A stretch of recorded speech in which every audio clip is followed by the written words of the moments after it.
Under Section 107 of the Copyright Act 1976, allowance is made for fair use for a purpose such as criticism, comment, news reporting, teaching, scholarship, and research.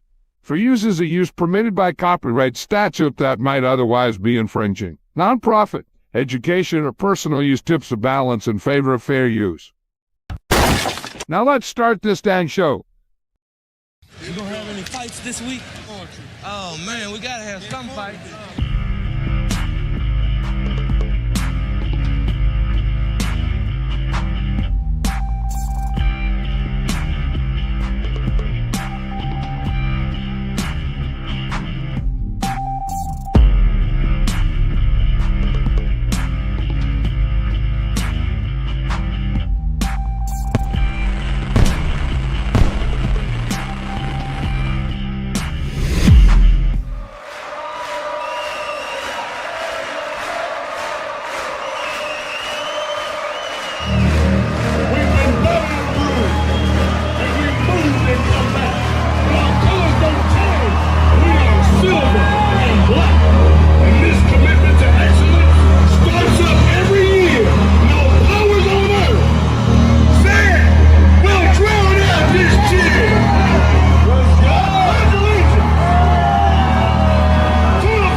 When it came time to make your cuts and get your roster finalized, that you found a way to break the news to guys who really worked hard in camp, but just simply there wasn't room for them? I don't think that there's a really, I haven't found in all of the times we've had to face that, I haven't found really the right way to do it other than just tell them exactly what you feel. And it's not always what they want to hear, but I try to come as clear to them as I can, tell them exactly what took place and why, and give them good reason, because I know as soon as they walk out that door, their mind is going a million miles an hour, and they're trying to figure out why, what can I do, what's next, and what's going on, and I feel for every one of them, and so just tell them straight up what the situation was, what the opportunities are, because they ain't ever over.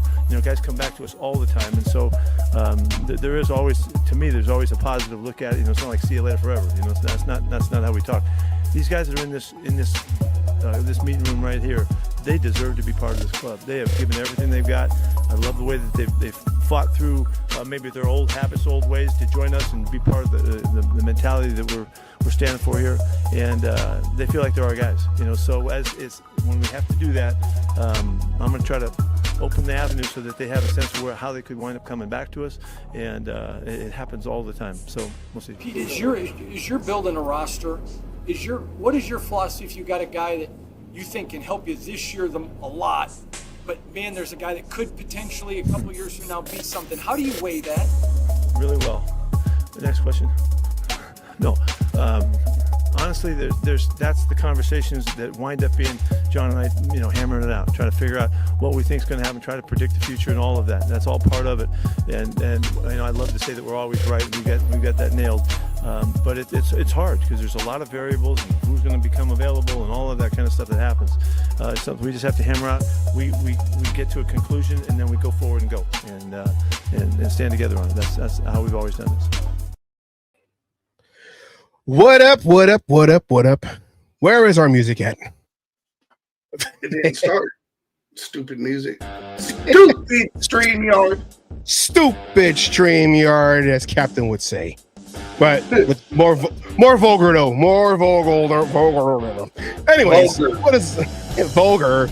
Anyways, what's up, Asylum? How you doing on a Cage Match Wednesday? It's a Cage Match Wednesday. I'm doing okay considering we didn't win the Battle of the Bay. Yeah, I mean, it took a interception from a rookie, and then, of course, the kicker that the Niners hate so much had to come in clutch and get that. Even the 49er fan that showed up to our watch party and everything turned around and even said he's surprised he made that kick. He hates him so much that if that was a regular game, he'd have missed that big time. It reminds me of the Raider kicker before they drafted Janikowski. If you remember him, 1999, his name was Michael Husted. Well, it was Houston, but we call him Husted because he was busted. And he got cut. Then we had Nedney, and then we had Janikowski. Anyways, that's old history right there. We have a good kicker now. So anyways, before we get into all that, Asylum, let's do our favorite segment. That is the shameless plug. Here we go, Asylum. Take it away. Oh, wrong one. There you go. All right, everybody, go to the YouTube channel, The Cage Match Show. Like, share, subscribe. Give us a thumbs up. Hit that bell. That way you know anytime a video, a meme, or even a short drops, and you can catch it right away. If Roger Goodell wants to be the meat curtains that he likes to be and try to shut us down, you can always catch us on Facebook, first and foremost, on the Oakland Raiders Savage page or my page, Asylum. And we'll let you know when it's safe to come to YouTube because YouTube just looks so much better. When the show's over, why don't you go visit WGG, browse their variety. They actually have a new little shaker out that's I forget, it's solid black, but I forget the other color. I like that one though because it's Raiders colors. Or get this little sampler pack that they got going. Put Cage Match in the discount code, one word, Cage Match in the discount code to get 10% off your entire order. And like we always say, when you think of wins, think of dubs. When you think of dubs, think of Dubby. Get the energy like Pete Carroll. I'm going to keep saying Pete Carroll now because I think he has more energy than Max Crosby. Am I putting Max Crosby on blast? No, but if he takes it as bulletin, bulletin board material, hey, Use the it was fire. us. We got him. We got you. He's going to have 30 sacks a season. Anyways, go there. 10% off the whole order. Cage Match, one word, CAGEMATCH. Go there. Help us out. Help this channel out because we're trying to do some big things, And also, shouts out to the Compa Fabian. Go to RaiderNationForLifer.com. That is R and the number 4 LIFER.com. Go there, check it out. He has great merch, great catalog. And like I always say, I always wear hats from the man himself representing the Compass. All right, so go there, check it out. He uploaded our merch, like I said, and then also go to RaiderMan19, RaiderMan19.com. He got his own podcast coming up, the Raiderman from Richmond podcast, and also he does have merch, which I need to get me a shirt. That is the Oath merch. That's so hard to say. Oath merch. The Oath merch. Oath merch. And speaking of that Oath, I know we say this every year, or the last year too, and it's getting close, but we want to somehow, some way get him to the torch. If not for the opener sometime this season and get this team fired up. That is the Oakland Mystique with the Las Vegas Raidaway, with those back windows open for all the strip to hear. And everybody that Pete Carroll is saying, get the Raider fans in the stadium, everyone all together in unison. As we all say, as he lights the torch, I am a Raider fan. Asylum. I am a Raiders fan. Yeah. Shouts out to Raiderman 19. I believe he was out there in Las Vegas in that tailgate, so we always try to shout him out because he's a big part of the show. And we have one more game. Oh, it's right here. Wait. Hold on. There we go. We have one more game coming up. One more preseason game. The Raiders will be going to the Cardinals this Saturday, the 23rd, 7 p.m. Wins don't matter, because it seems like the win teams-ish, the teams that don't win in the preseason have better records. Have we proven that right? Have we proven that wrong? I don't know. We had ties, so maybe that's what kind of. I mean, it's more about what you see in the preseason. Like, I know our record right now doesn't look enticing. If it was the start of the season, we might not be happy with it.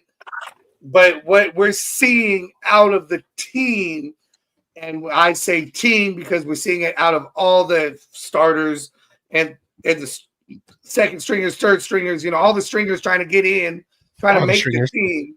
Out of all the stringers, we're seeing, what's the word I'm looking for? Comparable football. We're in the games. It's not just one way or the other. It's not just a blowout. We're blowing out or we're getting blown out. It's just fucking, you just want your main guy to stay healthy and rookies to show promise. Exactly. But again, we're seeing a lot of something here in these last two games we have not seen in a while when it has come to just Raider football, especially this last season. Yes. And it's all about superstition. No, anyways, I'm just joking. All right. Before we get into all that had happened in last game and what will happen this coming game and what can happen the rest of the season and all the other things that we talk about here on the show, let's start off with our favorite segment after the shameless plug, which would be after the shameless plug, which should be the CMN News Asylum. Let's get this going. Here we go. This is CMN, a cage match news update. Hello, this is Asylum Burgundy at the Al Davis News Desk for your cage match news update. The Raiders played the Niners this past weekend and lost 22-19. Ashton Jeanty dusted his shoulders off from defenders and capped a drive with a rushing touchdown to put the league on notice. But at the end, a Jake Moody field goal sealed the deal for the Niners to win the game. Bullshit. Speaking of Moody, as Honor would put it, Allegiant Stadium was on its period with all the Niner fans that were there. Head coach Pete Carroll spoke on the Niner invasion and had a message for Raider Nation. And I hope it, our fans keep collecting. We got to knock some of those 49 fans out of our stadium here by keeping them at home somehow and fill our place up with our guys as much as possible. Mark Davis has a new $14 million home to defend as he sits on 6.3 acres of land in the Henderson Hills of Nevada. My crew and myself tried to get a tour but never made it past the lobby.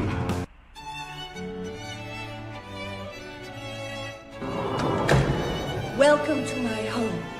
Might we see my brother? No, he doesn't want to see you, any of you, or that. You want to talk to these people? Dubby.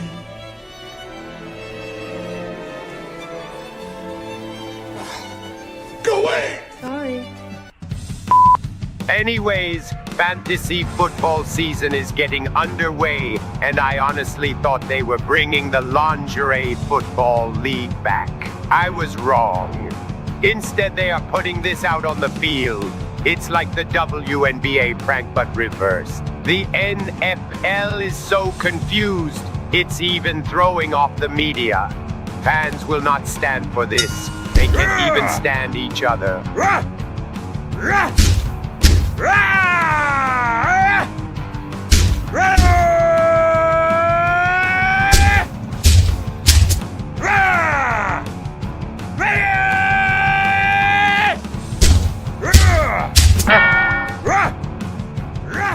Don't worry, no animals were harmed during this video.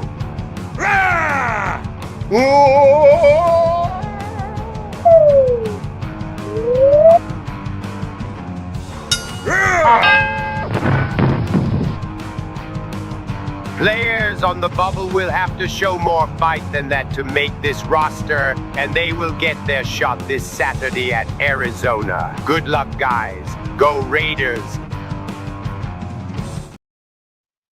Thank you, James Earl Jones and Asylum Burgundy, bringing the heat like he always has. That's going to be everyone's going to watch the CMN News and then turn off. All right, I'm done. Okay. That's not what I wanted to see. That's it. We're good. All right. You know what? We got 7 views and then it dropped. Hey, whatever. Hey, you know what? We're all about quality entertainment and all that right there. All right, Asylum. Let's get into the show. All right. Let's talk about this last game that Asylum Burgundy, the insider inside. He has many names on the show. He wears many hats, has many names, has many jobs on the show. He's behind the scenes and everything. He's a busy all man. Right. He is a busy man. Even trying to do a MTV Cribs and got shut down. Got shut down. Anyways, all right. This game. Who the fuck needs a $14 million home for a single person? I mean, that thing looked like it had a helipad that was ready to fucking, like the field, comes out and then goes in. I swear to God, I saw a helipad that was going to do the exact same thing. It looked like Spaceballs 1. Hey, they're coming out with the 2. I know, but I mean, it looked like the spaceship Spaceballs 1. Okay. Let's go back. I mean, I get having a nice outlet, but Jesus Christ, you're a single guy, no kids, no woman, no nothing. Who the fuck? I mean, what's he actually making up for? I mean, Jesus Christ. Must be the haircut. He's making up for the haircut. That's it. The hills have eyes and a bowl cut. Oh no. Okay. All right. Let's get back into the show. Let's recollect. Okay. Yes, it does stand out, Anna. That's for sure. The Raiders finished their week 2 preseason losing to the 49ers 22-19 in a game that could have been ended in a tie, which would have been the first time they said in the broadcast, first time in 31 years that a team had 3 consecutive ties in the preseason. So Raiders almost made history with that. No, going back to last year. We had a tie last year? I believe so. Yes, I think that's what they said. And this is what Horowitz and Rich Gannon and all those guys said, Kay. Going off of what they said, if I'm wrong. Hey, somebody on that broadcast sounded like Gruden. They had us screwed up at the watch party. We thought Gruden was calling that damn game. Just saying. He's trying to somehow get back. I don't know. Anyways, looking at this, 49ers, total yards, 348 to Raiders 271, passing yards 284 to Raiders 194, rushing yards 64, Niners 77, Raiders 5.3 yards per play, Niners, Raiders 4.5, first downs, Niners 24, Raiders 18, third down conversion is Niners 311 to the Raiders 9 out of 16, 3 and 3 on fourth down for the Niners. Raiders did an attempt on fourth down, total play 66 to Raiders 60. The Niners allowed 2 sacks, Raiders allowed 4, 2 each to the backups. Raiders punted 1 time, Niners did not punt at all. Raiders has 7 penalties, 64 yards to the Niners 5 penalties to 30 yards. No fumbles, but the Raiders did throw 2 interceptions to the Niners, 1 interception. Time of possession 32-24 to the Raiders, 27-36. Asylum. I know that's for the overall game, of course, the overall 4 quarters that were played, but at least our starters look good. Yes, our starters look good. I was happy to see them out there a little longer. The drives, held up, except for one guy, the Ashton Jeanty guy. I think it's time to cut him. I know he was a first-round pick, but Jesus Christ. I mean, you're averaging 15 yards in 2 games. I mean, what can you expect? I mean, I expect a lot more out of him. I think a long of 13. Come on, in 2 games? This guy's a bust. I mean, look, he's wearing Jamarcus Russell's number. He should have known this man was going to be a bust coming in here. I mean, come on. The running game, it's time to get Mostert and Zamir White going because this guy ain't going to cut it. Now that I've talked like every other damn person out there, no, it looked good even in the running game. Ashton Jeanty, I mean, he did take 1 hit or deliver 1 hit, whichever way you want to look at it, that don't do in the preseason, please. I mean, he even had it.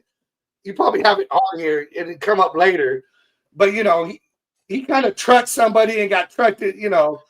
Obviously he didn't go down, but that was a hit that did not need to happen. I mean, right here. Bam. I mean, yeah, preseason game. Don't go out and get that concussion. I mean, it was good to still see him standing and go, but smart running. But I think he showed why he got drafted where he did. Right here, boom. Run here. I mean, this is what we're expecting out of him. The run game, I think, I don't want to say it's safe, but if he can run like this in all season, Zeus is going to surprise you this year. I'm just saying, mark this word. Mark this date at 20 minutes and 44 seconds in this show. I said it. Zeus is going to be surprising you, and it's going to be a Genty Zeus backfield. The only thing I didn't like was here. I know he was trying to reach over and everything, but he could have bull rushed it. Just a little bit better ball control right there on the at the goal line. But other than that, running game solid. The starters look good. I'd like to see a little bit more deep ball happening, but we're able to move the ball. We were doing what we wanted to do. To go down. We got the lead right there with that touchdown. I like how they, that first drive, they really focused on the run game right there to show. I mean, 33 yards out of only 7 attempts in 2 drives. I mean, those numbers are going to be high. You'd probably expect 200-yard games, 100-yard games out of this rookie consistently. Yeah, and if you look at his stats right here versus the Niners, his bounce back, quote unquote, his bounce back game right here. Attempts, seven attempts for 33 yards, like you said, a solid 4.7 average, 1 touchdown, and a long of 13. He trucked 2 guys. I know after that one, you were talking about that first hit that he had took to the shoulder, sent him to the blue tent. That was concussion protocol. They had to with the, how hard that was. But the other part of that is, and I didn't mean to interrupt you, sorry, but, that's a possible penalty. We've had it with Jacobs and everything, with the fact of him lowering his helmet like that, could have been a penalty and negated everything. Yeah, I hate that stupid rule. Anyways, a lot of other rules need to change. I agree, especially for running backs. Yeah, you got like 3 guys coming at you and he put his head down. So flag. My hands are here and whatever. Anyways, but Genty, and I was watching the pregame show over here in the Bay Area on Cron, and they had it just looks so community college like when Cron 4 tries to do the their news. It just looks like us broadcasting, bunch of amateurs. And the girl goes, they said, what do you want to see in this game? The girl, the anchor, she goes, I want to see Ashton Genty do something on the field. And it's like it's preseason. Okay, if it's preseason, you're not gonna go your number 6 overall pick. You're not gonna go throw him out there for, like you said, like that play right there where he went head down and took a shoulder, knocked the guy out with his shoulder. But it's preseason. It's preseason. Yeah, we want to see them look good and everything, but it's preseason. The offensive line was still trying to figure out each other, with JPJ moving to right guard, and then Meredith and center in that Seattle game. So, yeah, and the starters only had 4 plays. The offensive line looked better. Sorry, yes. I was trying to get you to your point, your specialty here. I wasn't trying to interrupt, but that offensive line did look better.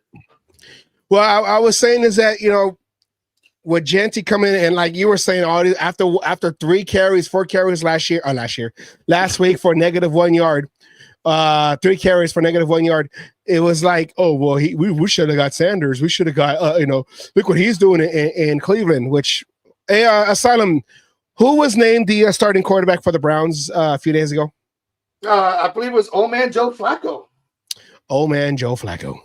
And where is Shador on the depth chart overall with them right now before cuts? Hold on. Let me take my shoes off. I got to use my toes to count this one. Oh yeah, he's 4. He's 4. So, out of 6 quarterbacks on the team, he's 4th. So, I think, Gen T is showing, I get, probably, okay, you hear all the noise right now. Okay, let me go out there and prove something. And you saw that where he trucked that Niner defender and he went for like another 3, 4, 5 yards. So if we can see that, he had to get the jitters out. I mean, that was his first real NFL game. All kinds of Gen T brought him fantasies already. They're gonna go hot. You're going to draft those two positions. In those two positions, those two players definitely, if they're available, I'm picking them up too. But damn, that threw me off. What were we talking about? Oh, Jamie. That first game, there's a lot of rookies who are, you got them jitters. That first game jitters, right? You got the whole figure out the speed of the NFL. Even though you're going up against some of these are second and third stringers at times. These are guys who've done it. The speed of the NFL has slowed down for them. This is the best of the best. Yeah. This isn't college where, you could be going up against one good player on a team and everybody else is just kind of, just filling in positions because they had to. Yeah. It ain't nothing like that. So you get the whole, the jitters and everything. And I think you saw that in that first game. He was, as you put, the offensive line too. They were allowing things. He didn't get to see things the way he wanted to see things. Now he's got that step. He had it going, and I think you saw it from the beginning. Shit the door done, shit the door. I like that. I'm going to use that. But, I think you're starting to see it. He's starting to get his NFL legs under him, and he's just going to get better, as the more games he gets going. Yeah, I remember. He starts being cohesive. Big word. I remember in high school when you go to your first, not your first game, but you walk into the game, you hear your classmates, everyone cheering and everything. You're trying to keep a straight face. And you're trying to like say, no, I'm good.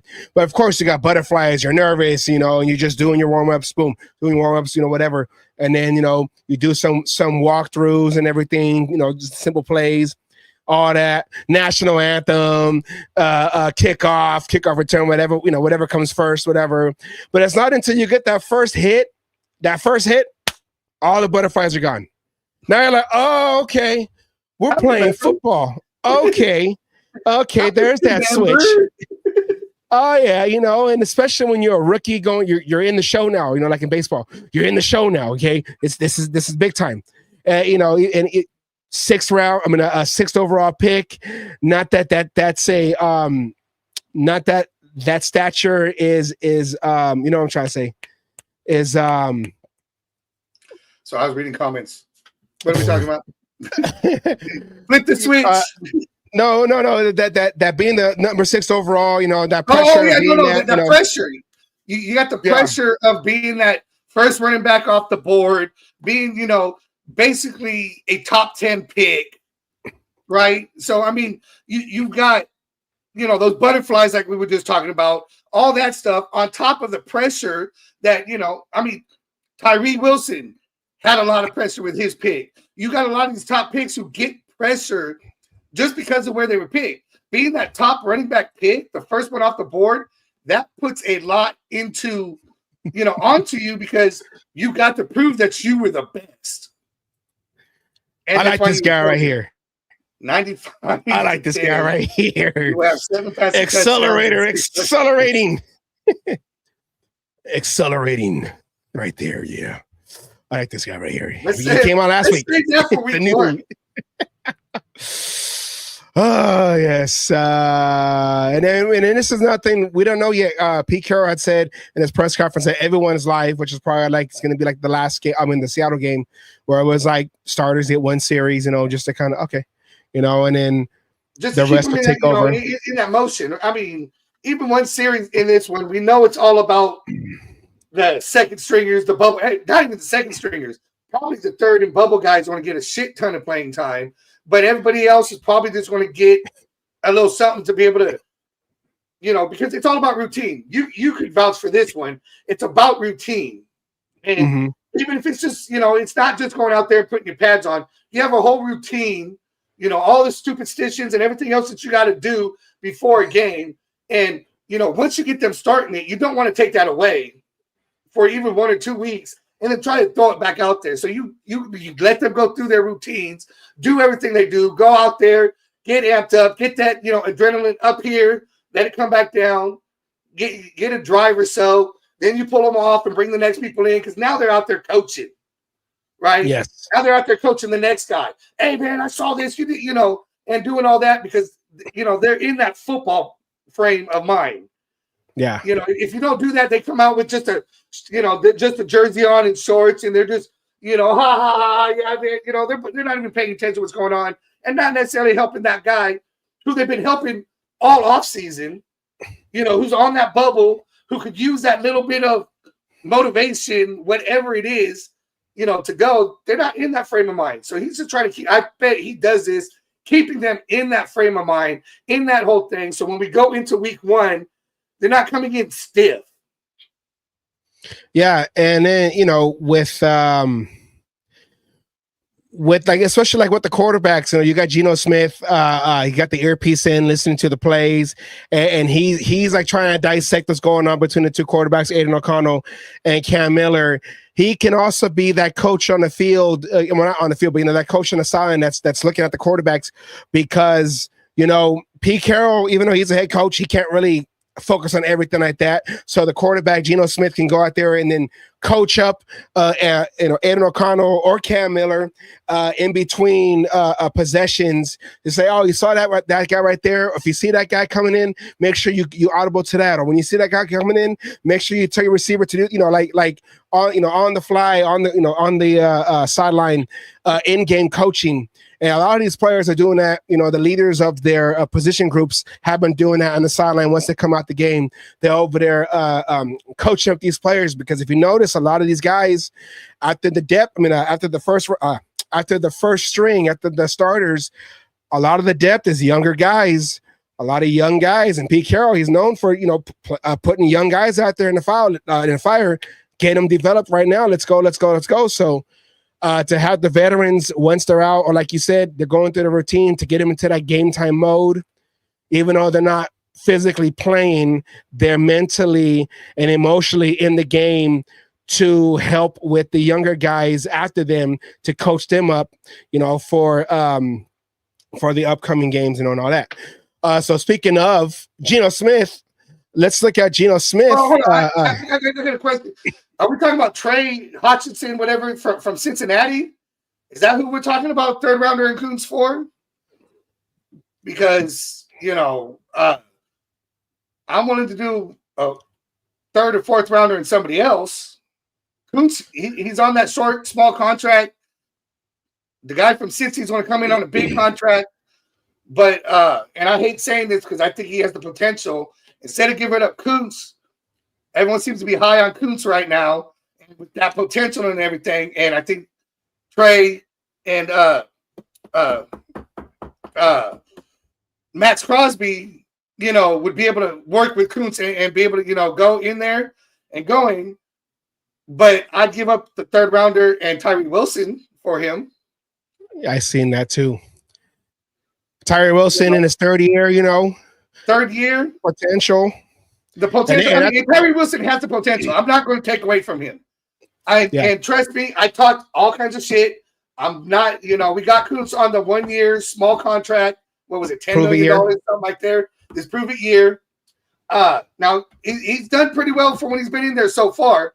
I'm concerned about the big money off of half the season, but I think the potential that Kuntz has is bigger than Wilson right now, and I think Wilson needs that fresh, right? So if you're going to trade, do the third rounder. I'm okay with the third rounder, and do Tyree Wilson, so they have somebody that's young that can get back in on a smaller contract, because obviously that's going to be the issue that they're going to want to get filled and fixed, right? A smaller contract works for them, and be able to have a guy that can develop and be able to play two positions, because we're flirting with him in two positions in order to get Trey, and now we got a good rotation. Or you can even have, a Kuntz, Trey, and Crosby all on the field together and that defensive line. I mean, I think that'd be a good.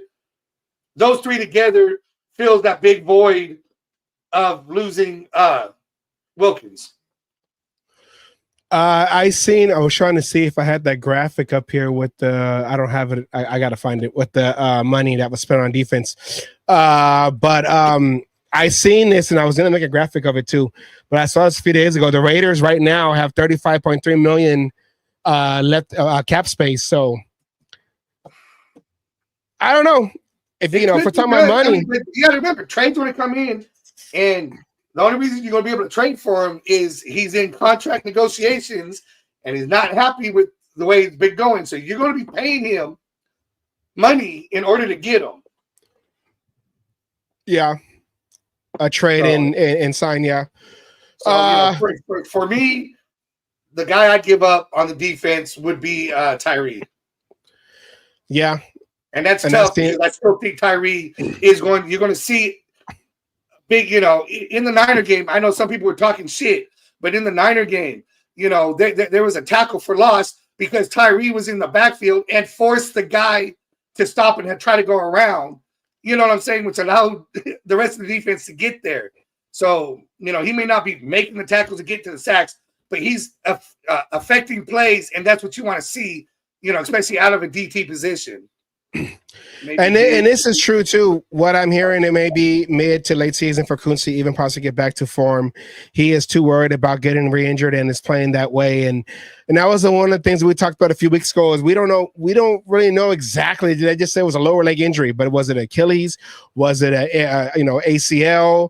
You know, those ones that take a year to heal, but then also is that year of the a mental, like I gotta trust my body, trust my injury that's healed, that I can go back to 100% without re-injuring, because those are those injuries that were non-contact injuries. I just stepped wrong and pushed off, and now I just snapped my Achilles or I snapped my ACL. No one touched me. I just went to go do a cut, and then I, you know, boom. So in that Niner game, I didn't see Kuntz playing like he was afraid of getting hurt. Well, he was playing that way in the Niner game. And Pete Carroll was asked about that too in his press conference today, and he said, hey, you know, he just has to trust his body, trust his leg. So even they saw it, the writers, and then Pete Carroll knew that was going to be addressed. So he, you know, had to say, hey, you know, he just has to trust his legs, and once he can understand and trust that he's good 100%, then he should be good to go. But that's, you know, when you're an athlete and you're like, wait, I didn't get hit. I just turned a certain way and it snapped. And it, you know, so they have to get over that. Preseason. Yeah. Is he just being this way because he does not want to get hurt in preseason? Remember, he was ready to go, top notch, all this shit, and hurt himself between the third preseason game and the first week of regular season is where he ended up getting hurt in a practice. So maybe, just maybe, he's being this way because of where it's at. You know, in the season, I mean. Hey, you know, and I don't have the video, but Pete Carroll, John Spytek, these guys who are in charge of, you know, should we get rid of this guy? Should we not? You know, whatever. They got rid of Jack Jones before, like, in the middle of the offseason. They just cut his contract. And I saw a video today. He's in the Dolphins now. He's wearing 23. He was getting burnt left and right versus the Lions receiver, their star. Yeah. He was getting twisted, turned around. It looked like what's his name? Remember the cornerback that we traded for from Atlanta, and he came in. We talked about it all the time. Yes, now I'm drawing a fucking blank. And he got twisted around. He got twisted around versus the Broncos by a rookie on that Monday night game. God damn it!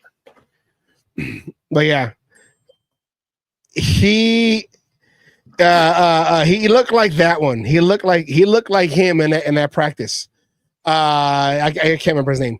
It doesn't matter. He was garbage. I can't remember off the top of my head either. But you bring him up an awful lot. Y'all know who I'm talking about. I know who you're talking about. Yeah, but Doesn't matter. They let him go in the middle of the season. He was garbage, wasted all that money. We talked about that a few days ago.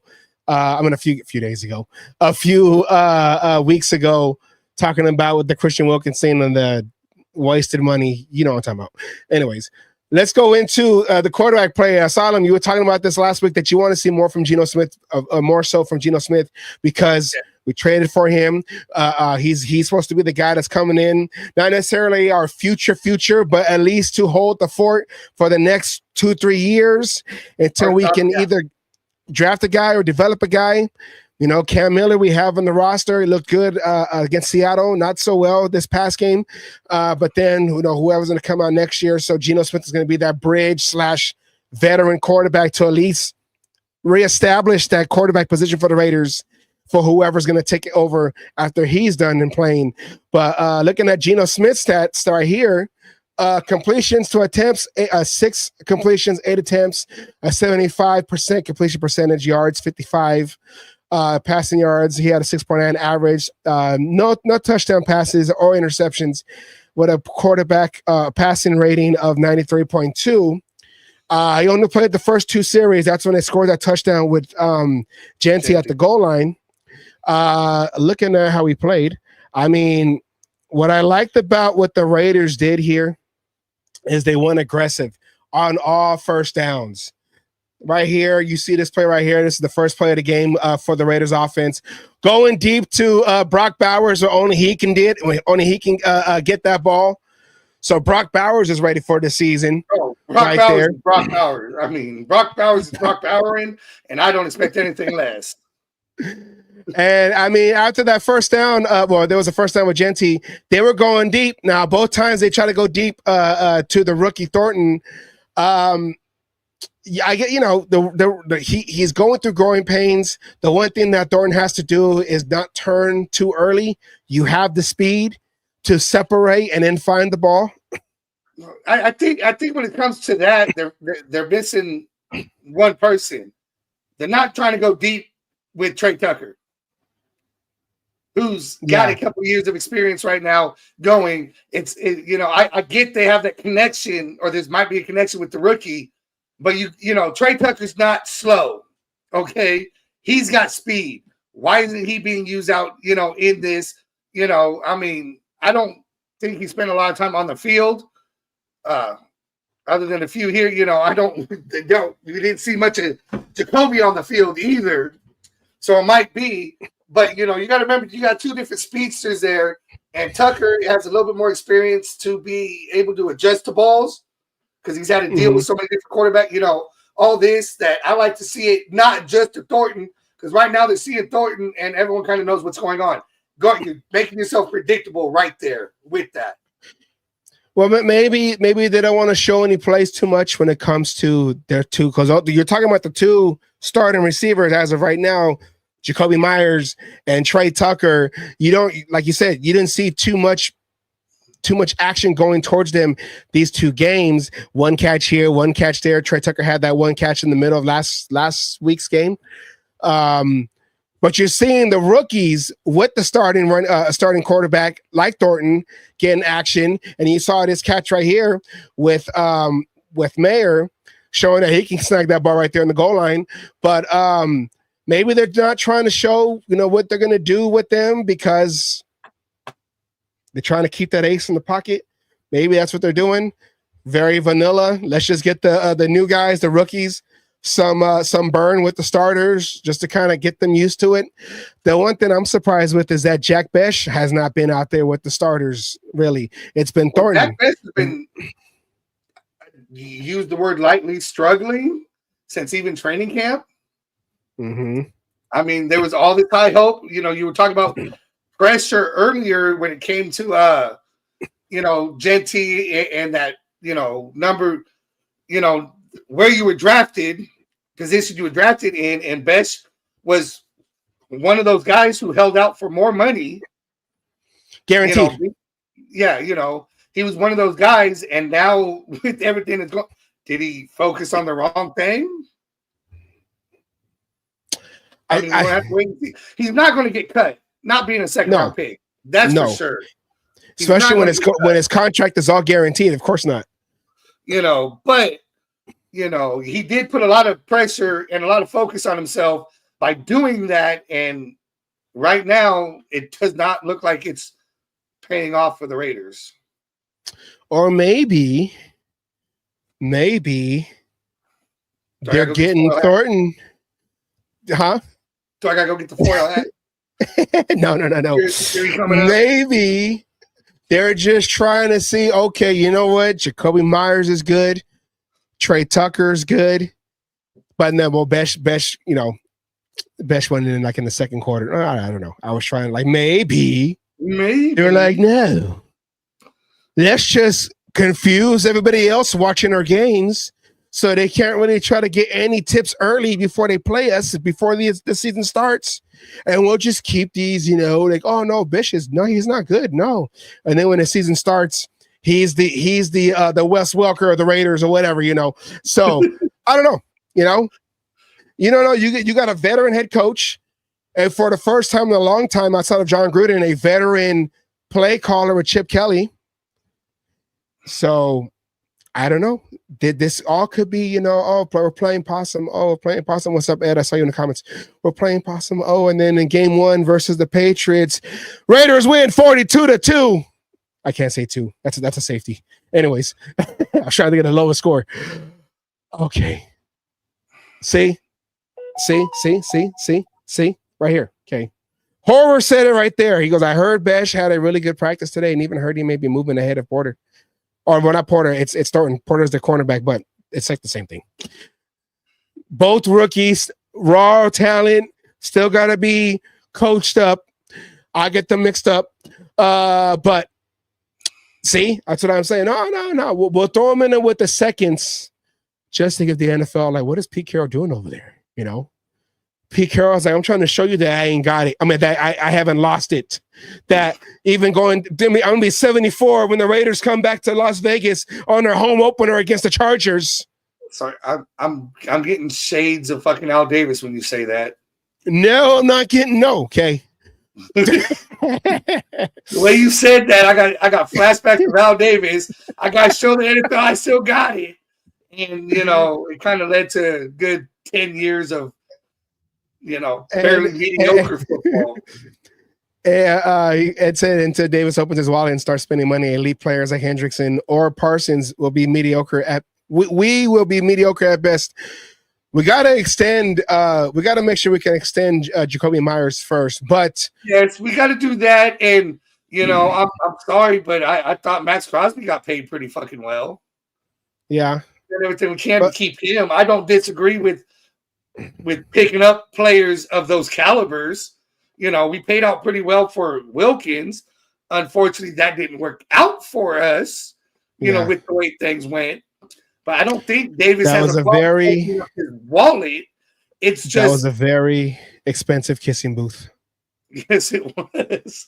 But yes. I think we need the right personnel in there, helping us get the right players. Yes. And going, in that. I didn't say we were going to the Super Bowl, Ed. You want to start putting words in people's mouths. I'm just saying, he's not afraid to open up the wallet. It just got to be the players. Yet again, both players you're putting out there, the wallet has nothing to do with it.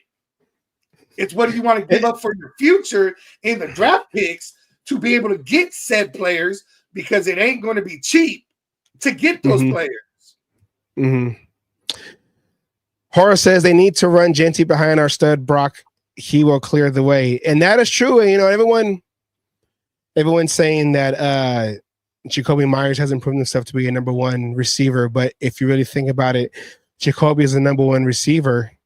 But what if Brock Bowers is a number one target that opens up Jacoby Myers to be the number one receiver, which opens up Genty to be that number one running back, which opens up the Raiders to have the number one offense, which opens up us to be number one in the AFC West. You see how I went there in levels?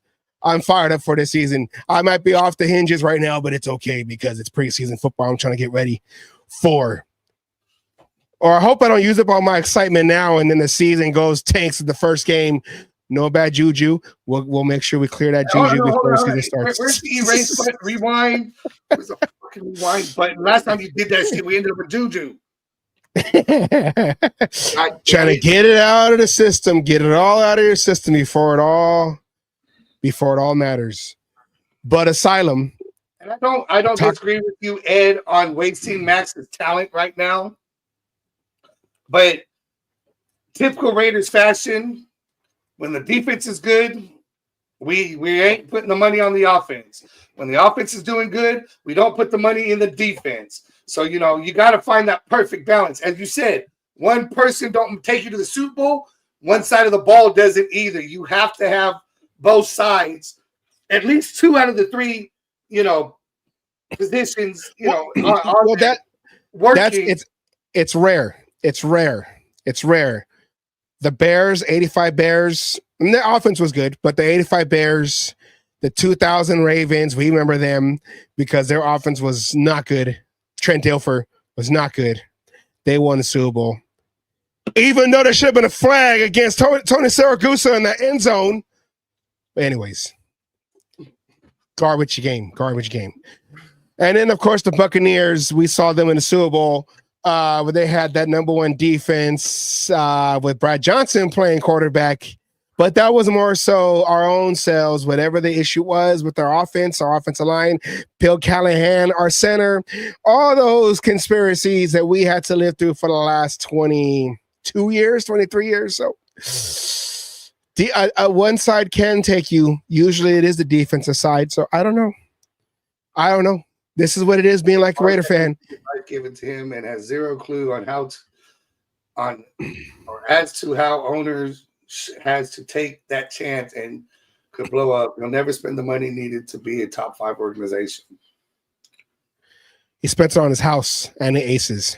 I'm just joking. I mean, he spent $100 million on Gruden. He spent, on coaches. He's just, he's stumbling. I ain't going to argue that part.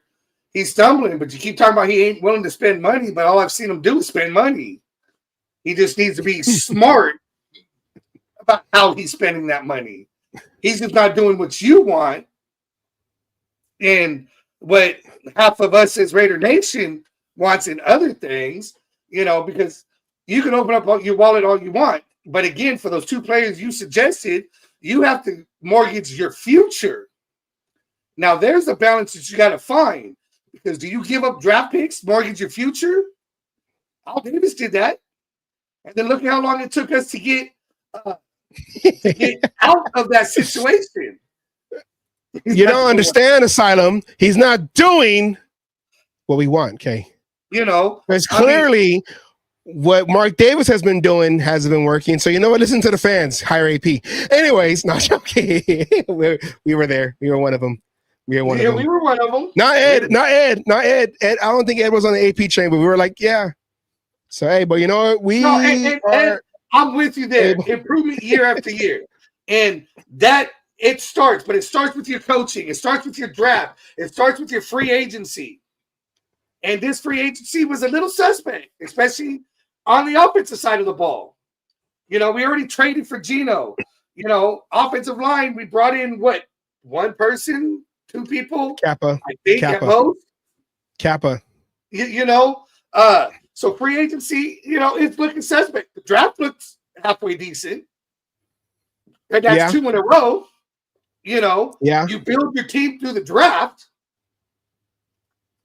and going. So I mean, and again, as much as a lot of us Raiders fans hate saying this, maybe just maybe this whole thing of bringing in Brady is the direction that it needed to go. It helps us build that organization from the higher ups down, leading to the head coaching, putting people right, because Brady knows what a winning organization looks like.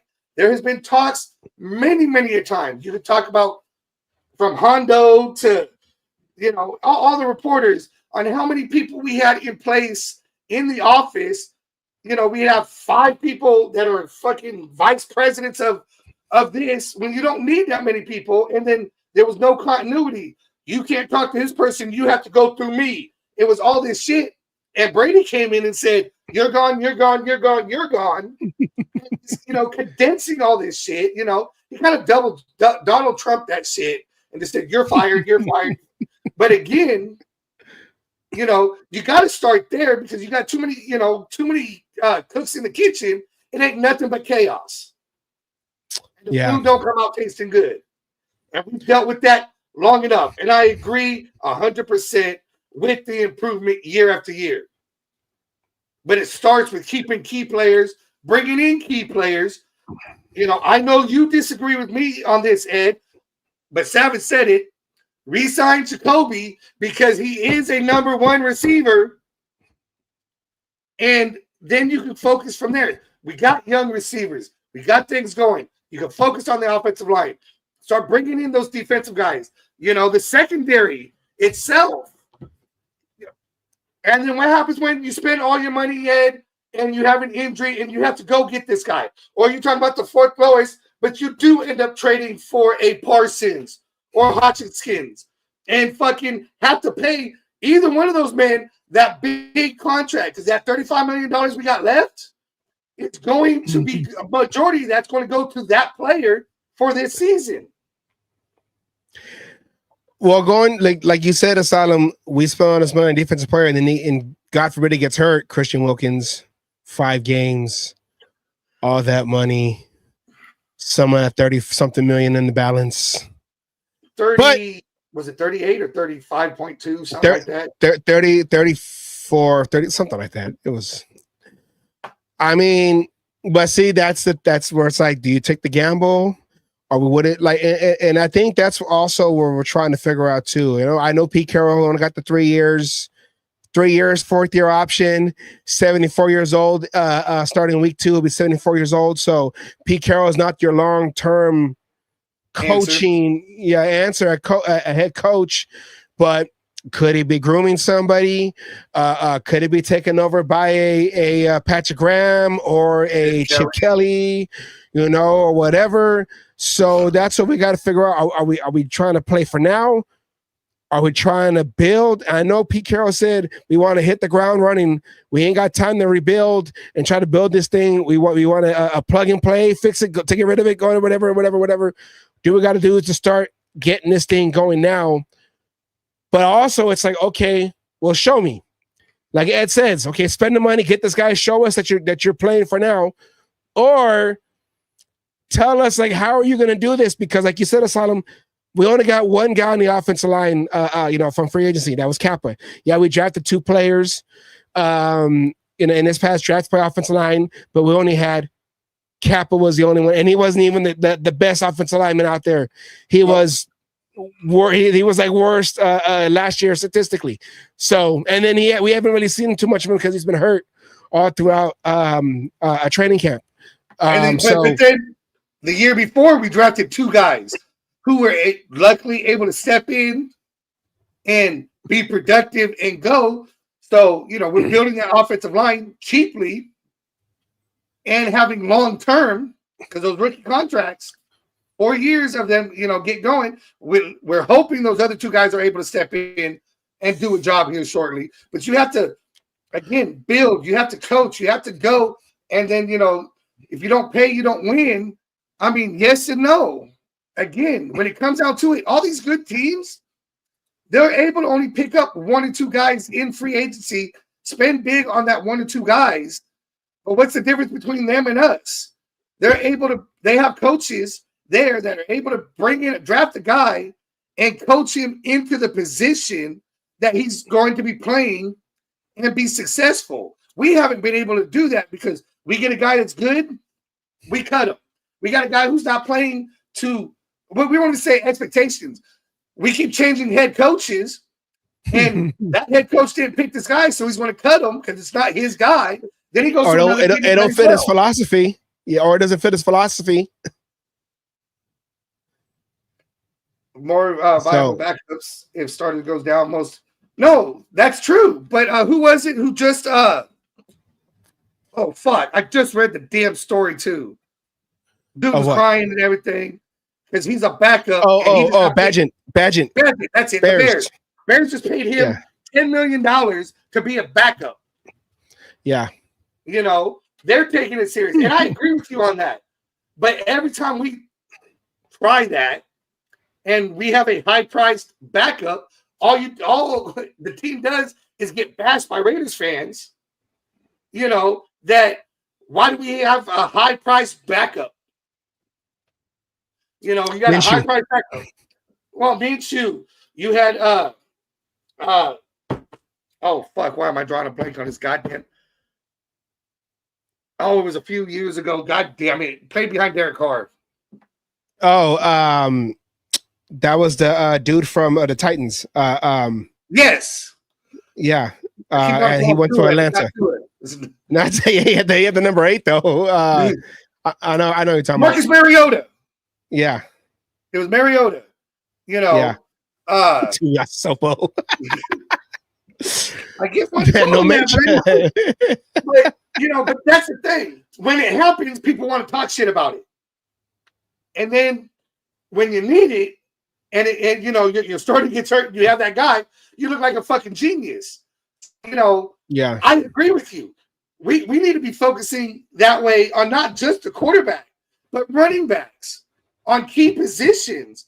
A lot of secondary. I mean, right now, everyone from the defensive line back, not the defensive line, but linebackers and secondary are all new. They're first time on the team. Mm-hmm. So, I mean, that's the starters. That's the starters alone. Yeah, just, so, I mean, except for Palomau, everybody else is fucking new. Yeah. And I agree. That's what I'm talking about. The executives. That's where the changes need to start with them. And Brady has started that. It starts there. Then it starts with your head coach. After that, you can't have a revolving door at the head coach position and expect to have success. It just doesn't happen. And I mean, we had the problem before Vegas, but since we moved to Vegas, we would be a dynasty. But since Vegas, how many head coaches have we had? Make the Raiders great again. That was a good Trump. That was a pretty good Trump. Thank you. And I agree. It starts with the higher ups in the office, all the head execs, but then it comes down, to the GM, to the head coach, and then play. It's that trickle down. And when you have nothing but turnaround, it's hard to keep your Max Crosby's. It's hard to get some of those high priced players that you want us to go get. And shit like that, because nobody wants to come to the team. And if they do, you have to way overpay for it. I agree with this. The stadium is beautiful, but it's not the Coliseum. What I mean by that is just because the Coliseum, yeah, of course, yeah, it's not the Coliseum. There was aura when you go into the Coliseum. There was this, like we always say, this mystique when you go into the Coliseum. When the opposing teams and their fans go into the Coliseum, they had to tiptoe. They had to kind of, only the drunk ones thought they were brave enough to go crazy. Now it's a vacation destination. Yeah. Now it's a vacation destination. You got the casinos. Hey, when if you hit this jackpot, we'll give you 4 tickets. Okay. I don't play football. I don't play football. I don't watch football, but I'll go. And now we don't have that home field advantage. And also, yeah, we need a home field. But this right here, I wanted to read this because we always talk about this. Myself, I don't want a high-priced backup quarterback because the minute Gino has a few bad games, the Raider fans will turn on him as usual and call for them to bring in the backup. Just like you said, Asylum. You mentioned Mariota. That happened in that COVID year. Everyone wanted Mariota because Mariota would run more than Derek Carr. When it came to when Minshew came in with Aiden O'Connell, and I know that's not a great example, but everyone was all like, Team Minshew, Team O'Connell. We're Team Ramrod. We're O'Connell. But it was like, well, get the guy in there. He's the one that makes the money. Put him in there. It's the same thing too when you draft a quarterback. If you would have drafted them, number one, your first pick, like Penix last year, or if we got Shador this year, and then whatever, let's throw the guy in, because we saw this with Jamarcus Russell back in Oakland when Jamarcus Russell came in that year in 2007. We had McCown. We had McCown, who didn't do too bad. But because we had Jamarcus Russell, who was holding up for more money, when he finally got signed, everyone was calling for Jamarcus Russell. But then before we got Jamarcus Russell, we went and signed Culpepper off the street, thinking, okay, he's the same type of build kind of quarterback. He'll come and start and then mentor Jamarcus Russell. But then he didn't do well, so the stadium's calling for Jamarcus Russell because that's who we drafted, the #1 overall pick in 2007.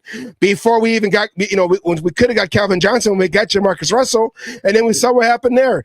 We could have had Megatron, but it's because it's not the fan base's fault. We are just tired of losing football and telling us to trust the process and this guy is going to do that and that guy is going to do this and this and that and this and that and this and that. Well, we can't trust anything they do. So half the fans are like, hey, let me just hold more faith, another year of patience. But then you have other fans who are all like, I've been waiting. I haven't seen a Super Bowl victory. I was born in 85. Raiders won in the season of 83, the Super Bowl January 84. 2 years before I was born. Or the season 2 years before I was born. So guys like you, Asylum, and Ed, and who's seen a Raider victory in the Super Bowl, the only NFL game that is being played where everything is on the line and this matters. And you got to see a Raider play, a Raider team hold up the Lombardi. You got to see Al Davis give a speech. Thank you, Commissioner, for this. So I went to a championship game. I saw the Raiders beat the Titans. I was up in Mount Davis. I still got my ticket stub on the wall. I got to see the Raiders beat the Titans in the Coliseum up in Mount Davis. And I saw them hold up the AFC Championship trophy. I saw that.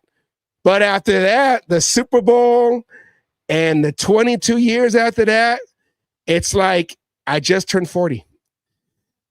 How long do I got to wait? When you think about it, it's like, wait, 2002 season, 2003, the Super Bowl was in the last week of January. That was 22 years ago. That was 23 years ago. Where's the time gone? All these quarterbacks, all these head coaches, all these offensive coordinators, all these GMs, 2 owners, 2 stadiums, 2 cities. You want to talk about no consistency in every level that is a football organization. We haven't been consistent. Now we have our own stadium, which has been the problem for the last 20-something years because, you got the Coliseum fighting with the A's, fighting with, the Raiders fighting with the A's and all that's going on. Now we got our own stadium, and now we're fighting with the fans because, in a way, we're not, the Raiders are fighting with the fans because the tickets are being sold. Highest bidder, which is usually the guy, the opposing team coming in. Chiefs won the Super Bowl in our stadium. We've seen the Niners try to go for a Super Bowl in the same stadium, in that same Super Bowl. We haven't won a playoff game since the AFC Championship game. So, I get it. Where it's like, what do you do? Let's have patience. But other teams, the Lions are doing well. They've been garbage throughout their existence, and when the NFL and the merger, they've been garbage ever since then. The Bengals got to the Super Bowl a few years ago and almost beat the Rams. Yeah, you got these teams coming up. The Commanders have won playoff games as the Redskins and as the Commanders in the last 20 years. So it's crazy, man. I didn't mean to go on a rant. No, I'm thinking there's a few things here in the chat though that going. A couple of them were Ed here. Talking about we should put the $100 million into the Oakland Coliseum. We couldn't when Oakland didn't want to fucking keep us. Oakland didn't do anything that they could to try to keep us. That was Oakland, not the Raiders. You can't blame them there. I'm sure if they were willing to keep us, that $100 million or more would have been put into that stadium. Okay. Next one on there was the whole thing of the black hole. The black hole, there will never be a black hole like there was in Oakland. Don't expect it. You'll never see it. It is never going to be the same. 100%. Those days are over. As an original black hole, I was there from the beginning. I was 10 years old when it started. This new black hole, I'm putting on notice. It's not the same. It's not the same. Nope. It's not the same. And I'm talking about the original black hole, not this commercialized, like they say in the movie Casino, Robert De Niro talking about the old Vegas, ironically, the old Vegas, you were connected. You had the mafia, the family, this and that, Now it's like Disneyland and you get all, and that's what it's not the same. It's not the same. It's not the same. And I'm saying that. Go ahead. Finish. No, I'm saying that as I've seen the inception from the beginning of the black hole. I was there. It's 10 years old. And there's gonna be some stuff coming out soon that acknowledges that. So, anyways. And my last one goes to horror. I have to disagree. He said he had that love-hate relationship, hated the dirt field. I'm sorry. I love that dirt field. That gave us an advantage. Other teams hated it with a passion. They hated kicking on it. They hated being tackled on it. I'm sorry. I miss seeing that dirt infield on the field at the beginning of the season. I'm sorry. I have to disagree with you there. That was the one thing that made it ours. The fact that we had that dirt infield. That was in the beginning of the season. No team wanted to come play the Raiders at home. That was ours. The last one after the baseball Giants left Candlestick, and after Miami, the Mariners. I mean Marlins. The Mariners, Seattle. The Marlins left and got their own stadium, and then the Dolphins were able to just keep out the football configuration. The Raiders were the last team, and when I went to Seattle last week or 2 weekends ago, I'm all like, why do I feel more of that Raider aura here in Seattle? And I was in a section full of Raider fans. We were behind the bench. I said, is this the black hole over here? Oh, guys? Oh, yeah. Than I do in the stadium. Like I said, the stadium is nice. It's beautiful. All these things they have over there and everything. That's great. That's awesome. But I don't come to a football game to look at the artwork on the wall and look at the concert that they have in halftime and all these things. I don't come to that. I don't come for that. This is my church. Have you seen his haircut, Ed? Come on. He does shop at the flea market. The Raider game at the Coliseum, that was church Sunday mornings with my family, my Raider family, my actual family, whoever I was going to the game with, whatever. We were all family, and we go there, and we're there to watch the game. Like Asylum said, we had the dirt field. No one else had a dirt field. It wasn't pretty. If we don't want to go there, it's like other teams. I don't want to go there because, well, hey, that's why it's our field. Okay, the dugouts, they said they had pipes busting and all the septic tanks are backing up. Okay, whatever. But like the Coliseum in Rome, in Rome, Rome. Yeah, Rome. Well, no, not that. It was, it was this is where the hardcore football, like this is us, this gladiators is like playing tackle football on the asphalt. Yeah, all bloody and scraped up and everything. That's what it was like. Accelerator. Some of those cities they couldn't use, such as San Jose, because the 49ers has the rights to San Jose, and they were not giving it to the Raiders. And Fresno is not big enough. Sacramento, I don't know if they could do it. There was no way in hell they were going to San Diego. Guarantee that one. Qualcomm Field. And Bakersfield, yeah, I don't see that one working out either. But, some of the cities that could not be used because of, I mean, technically, the 49ers play in San Diego, in San Jose. So, yeah.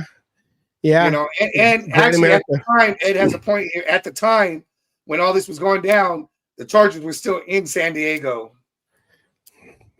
So you couldn't, they weren't going to give up the rights. And Fresno, I bet you Chargers own rights to that area. Yeah. Bakersfield. Them or the Rams. Huh? That or the Rams. Them or the Rams, yeah.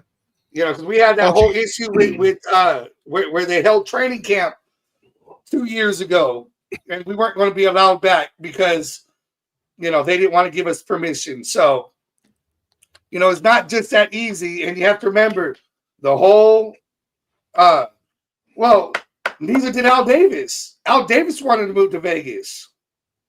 Everyone seems to forget that. It was Al Davis's dream to move the Raiders to Las Vegas.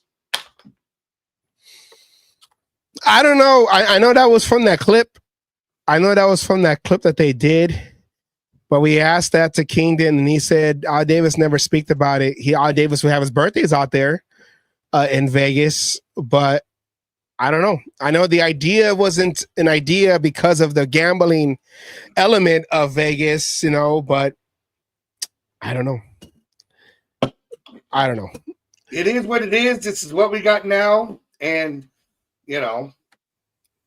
I'll give Ed this much in going. Mark Davis needs to step up or step to the side and let Brady do what's being done. I don't know. We could watch in one hand and shit in the other. We're not going to be in Oakland. We'll probably never get another chance to be in Oakland. So, that part is what it is. Yeah, I guess Ed confirmed it. Because we asked that to King, he goes, I don't know. Maybe Ed, if we can ask a certain former CEO, Amy Trask, these questions, Ed? Right. So somebody you said you was going to help get on the show? Ed? No. I thought you liked this, Ed. Did I piss you off? I'm sorry, Ed. I'm fishing, Ed. I'm fishing. I'm fishing, Ed. Okay. We because us old school Raider fans, this is what happens. We're like, man, the Oakland Raiders, man, the Las Vegas, with the Oakland Raiders, with the real fire torch burning over there on the that was the right feet. No, that was the left field foul pole. No. Wait. I'm trying to remember sitting over here. The torch was. The torch was on the left of the Raiders sideline. It was if you're on the Raiders sideline, torch was to the left. Okay. Left field. On the visiting seat, on the visiting team side, second deck on the left. Yeah. That left field foul pole. Or Yes. Yeah, okay. So, I was trying to picture myself there. That'd be the right field. Okay, no, because that was to the left. If you're from your seats. No, Raiders were on the third base line. Raiders sideline was on the third. No, Raiders sideline was a home plate. So, because you were on the Raiders sideline. But I mean it was, because the away sideline was Mount Davis. In the beginning, the first year, they tried to do the other configuration, but for the last 20 years in Oakland, they were and I appreciate it. I'm just messing with you, but I appreciate it. Anyways. And I don't disagree with this statement at all. I hate seeing the other teams do what they do. But you know what? I've said it since the start of us starting this podcast.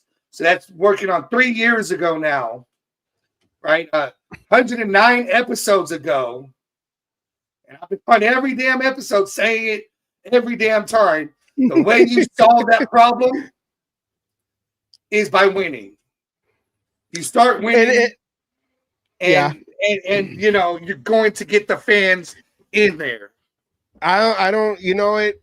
I agree with you on that, but the one element that comes to when it comes to Las Vegas is the city itself is going to price you out. Oh yeah, you're not going there. Yeah, you're not going there just to watch a game. You're going there, you get the hotel. Well, hey, you know what sits them here? Hey, they got this going on, this going on, this going on. Let me go down there, Fremont Strip or the regular strip. And you know what? I'm when we were playing, let me go gamble a little bit. Okay, Oh, you know what? Let me go get this Fat Tuesday. Okay, this and that. You know, oh, they got this show. Oh, they got the Sphere over there. The Sphere, they got a show. Before you realize you spent all this money, you haven't got to the game yet. So it's Well, if the Raiders start winning and it's consistent, we will see. But even for the Raider fans that are coming from the Bay Area, Raider fans that are coming from LA, Raider fans that are coming from around the country coming to a game. What do you mean nobody is from there, Accelerator? I'm from Vegas. I was born out there. That's my hometown.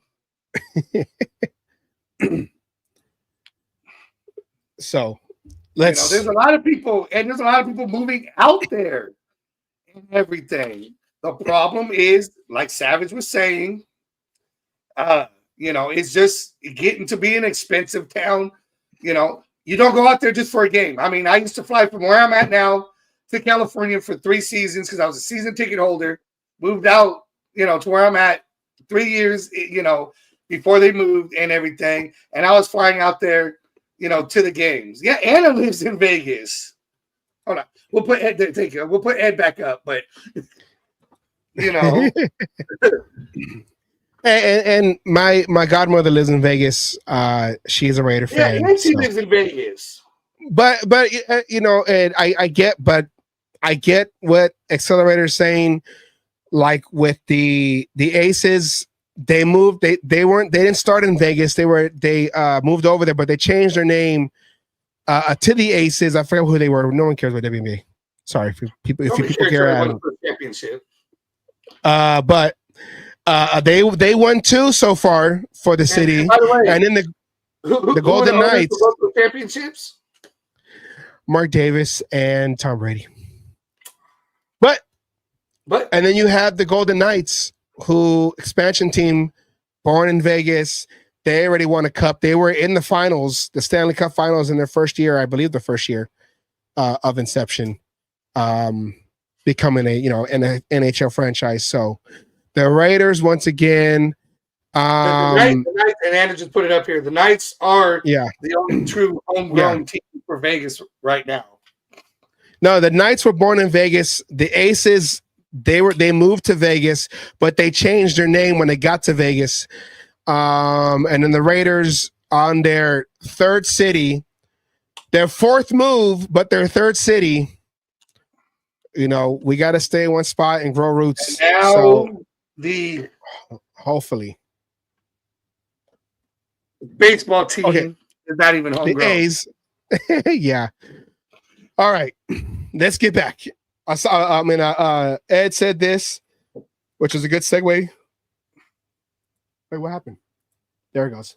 I don't know why it was blank. If Carroll wasn't our head coach, I'd be surprised if we won 4 games again. And that is where we go back to the subject at hand, Pete Carroll being that veteran head coach. But Asylum, we saw what Geno Smith can do, but we're talking about the depth and how we might be thin when it comes to the 2nd, 3rd, or whatever. This could be, do you believe that this could be the end of our run as Team Ramrod with the Raiders fan? Could this be the end? I don't even want to answer this fucking question and going, because we've been, all about it. This is going to be all tonight. Good podcast. Well, thank you.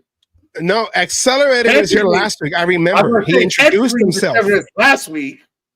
He introduced himself. I remember. Yes. Yes. But we're glad that you came back and decided to stay. That's for sure. Yes. Hopefully you follow the channel, every time we come on. Back to question at hand. I mean, I'm starting to believe the writing's on the wall. And unfortunately, I think the play is there for that reason, right? I mean, he has not played well in the 2 games that he's been here. Yes, you were here last week. But it goes down to he was also not a Pete Carroll or a Chip Kelly guy. He was already on the team. Obviously, you're going to keep him around for the aspect to see what you got, and everything else here. Showcase. You end up bringing in Geno Smith, who is Pete Carroll's guy. Then you go and draft Cam Miller, who is Tom Brady's guy.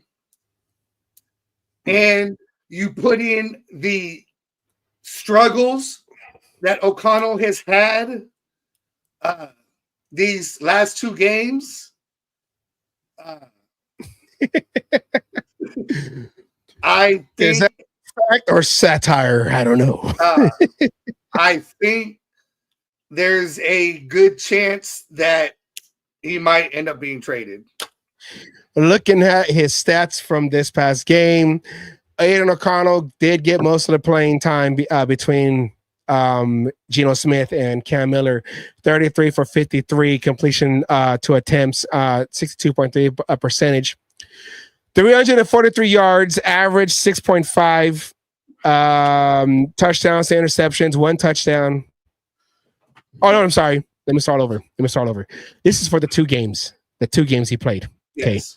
Let me start all over. 33 for 53 completions to attempts, 62.3 completion. I make these graphics. I don't even know what I'm reading. Total yards for the 2 games he played, 343 yards, average 6.5 touchdowns to interceptions, 1 touchdown to 3 interceptions. He had the 2 in the first game. I'm sorry. He had the 1 in the first game. He had the 2. No. He had 2 in the first game, 1 in the last game. Yeah. I have the other. Yeah. You know what I mean. Dyslexia. We're dyslexic over here. Sacked 2 times with 17 yards lost. Passer rating 63.6. He played about 5.5 quarters. And looking at his play over here with the highlights, as we always do with highlights before YouTube catches us again. Looking at his highlights, I mean, I think my issue, well, not my issue, my question is, why is it taking so long for Aiden O'Connell to get the ball snapped? Is it the play calling coming in? Is it him trying to understand the defense to move the guys, whatever? Because in the 2 games, I don't have the exact number, but I know he had, I think, about like 2 or 3 or two in the Seattle game where he had delay games. And where the third one, they called timeout. And on this game, I think he had one where another one, I want to say, they had to call timeout because the play didn't snap on time, and the sideline, Pete Carroll caught that and called timeout, so they won't, get the 5-yard penalty, delay game. But they say he does great in practice. And to Aiden O'Connell's defense, he's playing with all 2nd and 13 guys, 2 rookies. Dan Mumford's not doing it. He's been up and down. So. Well, he's also got one other thing we talked about to his defense. He's on head coach number what? 5. He's on. I'm sorry. Wait. 1, 2. Yeah, 5. 1, 2. No, 4. 4. Because AP was 4? No 3. 3. And he's on. And he's 5. on. 5 OCs. Coordinator number? 5 OCs. Okay. Take that into going. I think he might be struggling with a Pete Carroll offense, especially here trying to get everything going, because we know, not a Pete Carroll, but I'm sorry, God damn it, Chip Kelly going. Yeah. We know he's getting in there with a bunch of different plays he's got to be able to go. But I'm going to take, we're going to be critical here. He likes to stay in the pocket. He needs to be a little bit more mobile. He started to show that last year, and then it seems to have diminished all of a sudden. It went nowhere. You know, he's now back to, you know, the rookie part of it where he's just standing there. He's kind of always had that problem with, you know, getting there and getting it going and being quick and all that. He's always seems to be at, you know, towards the end of the play clock. That's just been a problem of his. Back to Accelerator's question. We were talking about problems, sorry. There's actually a bunch of teams. There are a bunch of GMs right now hoping that we cut him or put him up for trade. And actually one team that's really looking at him right now are the Titans to be a backup because they need a backup, being that Cam Ward, who they drafted, is being thrust in a starting position, which was not what they wanted to do with Levis. However you say it. Going out with the shoulder surgery and everything. There are teams that are interested and will jump on O'Connell either as a trade or wait to see if we cut him and go from there. Now, this I heard about this too. I even think Pete Carroll said this in a press conference that they sped up or they started the play clock later to get him to after the huddle. Come on, you know, get to the line of scrimmage, make your calls, make your reads, make whatever you got to do, your audibles, and get the ball going. And for someone, and you know, we've been saying this a lot when it came to Derek Carr and all the different head coaches and coordinators that he had. You know, the NFL, it's what have you done for me lately? Also, and it's not for long. Even though he's in his third year, 5 OCs, this is his 5th OC with his 3rd head coach. Hey, if Pete Carroll can get something for him, you know, not just cut him completely, but if they can get something for him, we had, you know, he showed flashes in his rookie year in preseason. We showed his first game highlights last week, but you know, his first rookie game going against the Niners last week. But I mean, yeah, I think this could be the end of the Ramrod era with the Raiders. And I mean, I don't know. He just the things. I kind of had this feeling. I'm gonna go like this. I kind of had this feeling as a possibility when we hired Pete Carroll, and then when we got Geno Smith, it kind of was, you know, you kind of got that impending doom, you know, that inevitability. Yeah. You know, that this was probably something that was going to happen. Vincent, what's up, Vincent? He says Aiden O'Connell will not be cut or traded. That would be 3 years of development to waste. And I mean, it's like, okay, no bad juju, NFL guys, no bad juju. If Geno Smith does go down, right as of right now, in who we have right now in the quarterback room, if we kept these 3 guys, well, the 2 guys, because Geno Smith's going to be on the team.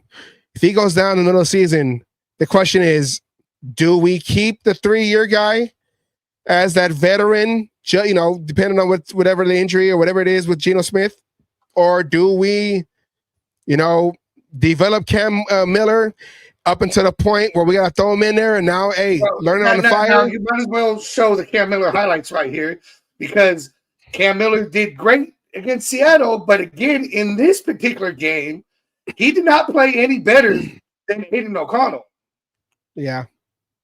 You know, so right now, both quarterbacks that are behind Geno Smith, you know, I'll throw it out there. In all honesty, take the blinders off, take everything away from what you've seen out of these 2 games. Do you want either of these quarterbacks playing behind a injured Geno Smith?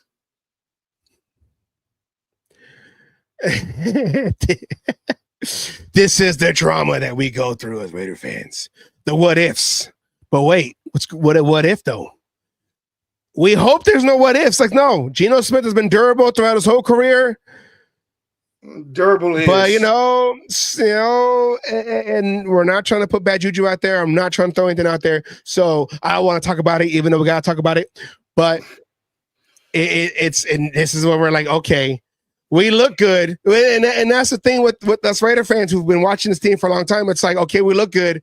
What's the catch? What's going to happen? Because we looked good at the end of 2023, here and there. We had the flashes. I know we had the bad game against Minnesota, 3-0 loss, and then there was like the two New York games, were in. But then we had the blowout with the Chargers, and then we had the good game against the Chiefs that we beat them in Christmas, and then we ended the season beating the Broncos, and then we're like, okay. And then last year was just down the drain early. So it's like, what's the catch? And if you look at these are the comparing the two quarterbacks just this game alone, we only have for this game stats. Aiden O'Connell in this game, 30 snaps. Cam Mahoney played 15. Aiden O'Connell was 23 for 15. Cam Miller was 6 for 2 completions for 6 attempts.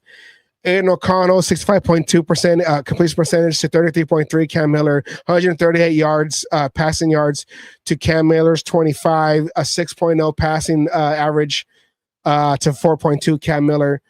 18 longest pass for Aiden O'Connell, 14 for Cam Miller. No touchdowns, both are interceptions. Quarterback rating 63.3 for Aiden O'Connell, 7.6 for Cam Miller. Both got sacked twice at bad times, and of course Cam Miller, that one interception gave the Niners the victory in Niner territory. In Raider territory, where the Niners were able to turn around and win the game on that long field goal. Moody finally came through for the Niners. But this is the question that we're looking at. Okay, we got Geno Smith. He looked good. Oops, I hit the wrong button.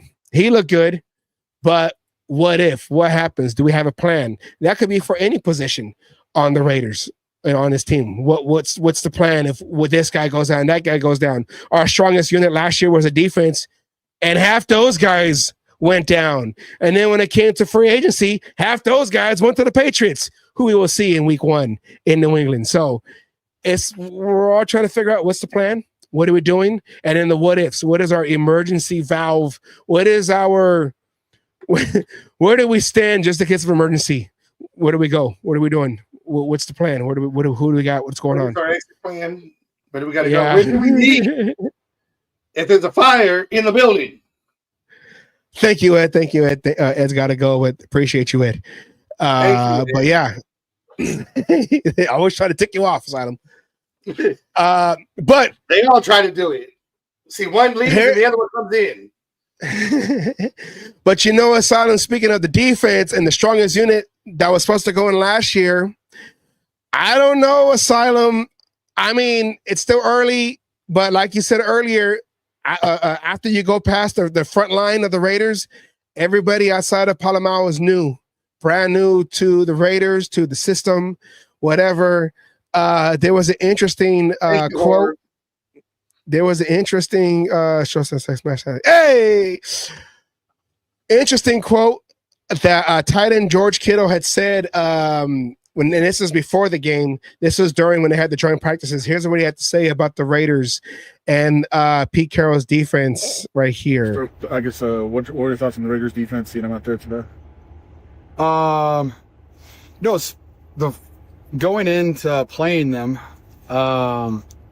Didn't realize their defense would be completely different than it's been in years past. And it seems like the footage that we were watching was like 2015 Seahawks tape. And then if you watch that compared to the game they just played versus the Raiders, the Seahawks and Raiders, it was like, oh, it's the exact same defense. And so it was kind of funny to go back and watch tape from before I was actually in the NFL. All right, Asylum. Hearing that right there, like, systems, philosophies, they evolve throughout the system. What happened in 2015 is like 100 years, basically. Kind of like, do we still run the Tampa 2? We probably run variations of the Tampa 2 in the NFL, but is there still that traditional Tampa 2 that was ran starting with Dungy and then after, with Monty Kiffin and all them with John Gruden? But Now we could just be running a simple vanilla. Okay, I'm gonna run my old defense from the 2015, and when we start the season, you'll see the little inch.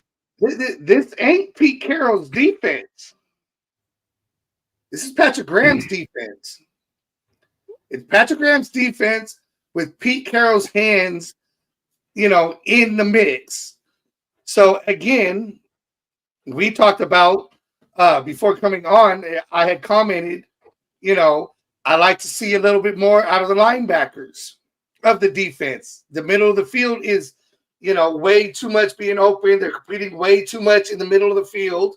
Then this, secondary, they struggled, and I'm using that word, in there. They struggled in the beginning, and things kind of started going well. Then Jeremy Chin got that interception, and it seemed like they started playing better after that. But, it's a lot of what we're seeing because, at the beginning of the game, we held them to field goals. We held both drives of the 49ers starters, their starters, to field goals. So, is this just part of Patrick Graham? And ever since we had Patrick Graham, it's always been the bend, don't break defense. So is it some of that? Is it like you're saying here? And is this preseason? And we can't look too much into the defensive scheme because nobody's showing the cards. Everyone's cards to their chest. No, I mean, this was a generic 49ers offense that we saw playing. It was a generic defense we were going up against. Yeah. Every team. So, is it that? Yes, things change. Is there some similarities to 2015? Probably. Just because Pete Carroll's hands are in it. But is it the 2015 defense? No. I remember back then. That's what he said. That's what he said. I mean, so, it's one of those things of, I think we won't know until week 1 truly what we have. Yeah. What we want to see is what's going on with these players. Are they buying in to everything? Is there improvements? Which I have to say we have seen improvements. We've seen Carroll coaching throughout the whole fucking game, trying to do whatever he can. Don't matter if it's preseason or not. He wants to win. Mm-hmm. He's up everyone's ass. He's out there, coaching, doing what he needs to, and helping out every way. We have been in both of these games. Yes, we have a tie. Yes, we have a loss. But you know what? Up until the clock hit 0-0-0, we had a chance to win both these games. Did we really have that chance last year? Or was it we got our asses handed to us? Or we had the 4 games where we kind of won, I don't want to say handedly, but, we basically had to lose the game ourselves. Yeah. We weren't coming back from a deficit with second, third, fourth stringers to come win a game. We weren't in the game from the get-go with the lead at points and going back and forth with the first, second, third, and fourth stringers in the game. We sure the hell didn't see that during preseason last year. No. And we didn't really see it through much of the regular season last year. So I'm seeing improvements, and that's what we want to see. Yes. And as long as what does Max Crosby say? As long as we're getting that 1% better every day, then we're going to be a successful team. And that's what we got to keep doing. Are we getting that 1% better every game? Pete Carroll, his specialty is defense, more so DBs. Patrick Graham going into his fourth year with the right, fourth year, two McDaniels, AP. So he's going into his 4th year with the Raiders. So, but then you got a whole new linebacking core and defensive backfield. But the starters, a lot of them are all veterans, especially in the linebacking crew. When it comes to the new guys coming in, you got young guys playing DB back there, but you do have veterans. But you have one guy playing linebacker that was converted. Yep, who is a Pete Carroll guy. So, yep.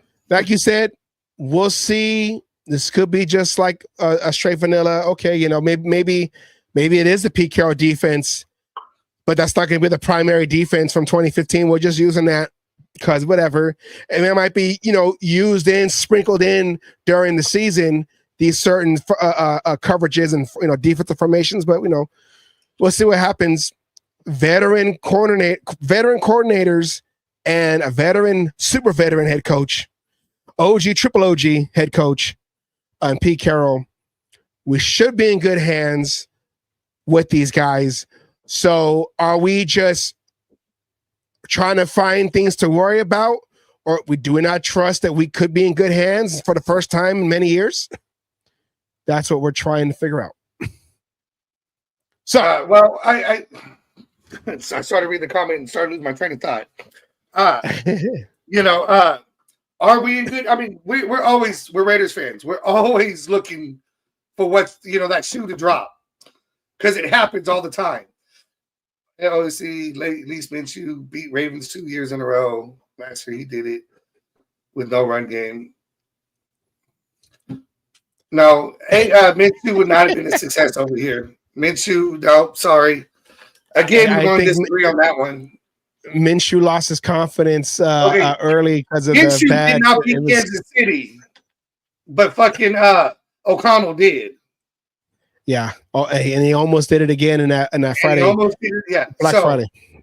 You know, if you want to go, I'm not worried about the Ravens. We don't play the Ravens enough. We play Kansas City twice a year, and going. I disagree with that.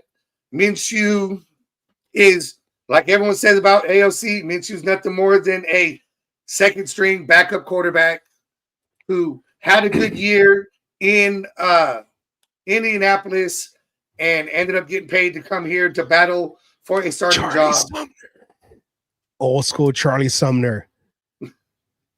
You know how we know Charlie Sumner? He made that play call where Squirrel got that interception in the Super Bowl 18 for a touchdown. Oh, yeah. I wasn't born yet, but I do a lot of history. I watch a lot of history. I read a lot of history. Back to your question. I think we're just looking for things because that's just what we're used to doing. I don't trust nothing. I mean, we always look good on paper, but what was that? Well, let's do this real quick. We got 13 minutes. Let's do this real quick. Let's look at the offense line, K. My favorite segment right here. I will get a telestrator live. I'm working on that right now. Well, not right now, but you know, whatever. But here we go. Let's do down in the trenches. Not right now. We're gonna do it right now. But the telestrator no right now. But you're gonna get that later. Later, yeah. So here we go. One thing you got to understand is the only way to play this game is you got to get down in the dirt and get nasty. Let's go. All right, you know, I need my music because I'm old school. So here we go. And now we get our offensive line going.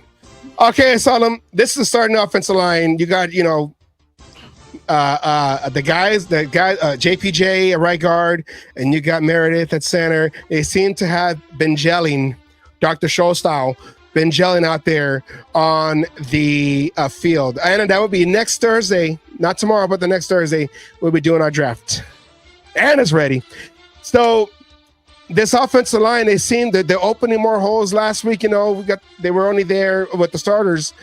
We're only there for a little bit in that Seattle game, but this one they played longer with. God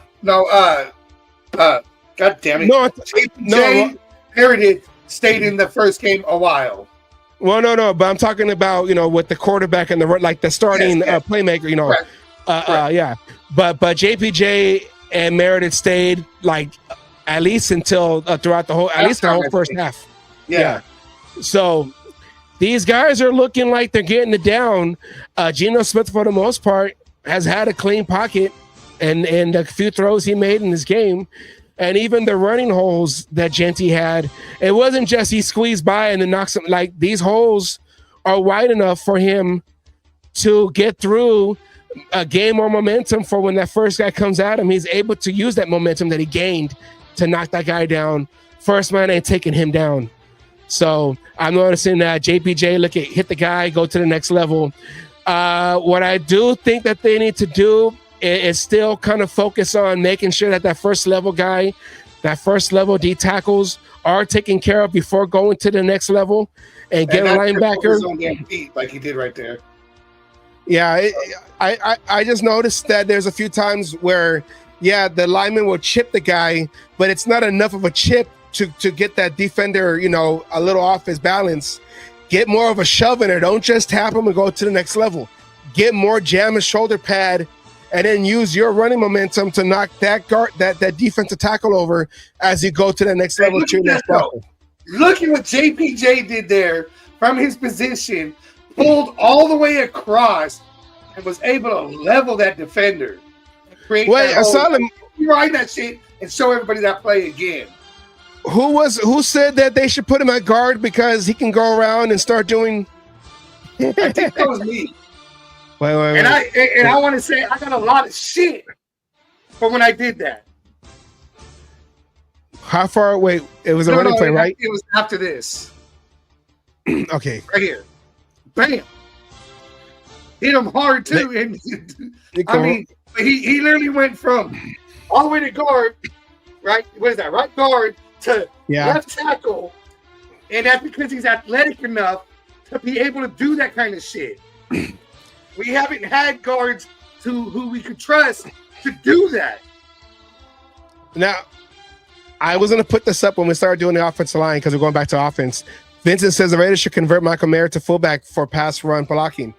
I wouldn't say fully convert him, but if you had him, let's say in the 12 man, and you shift him over, or like, you know, on a motion, or he shifts back to fullback on certain specialty plays, I'll take it.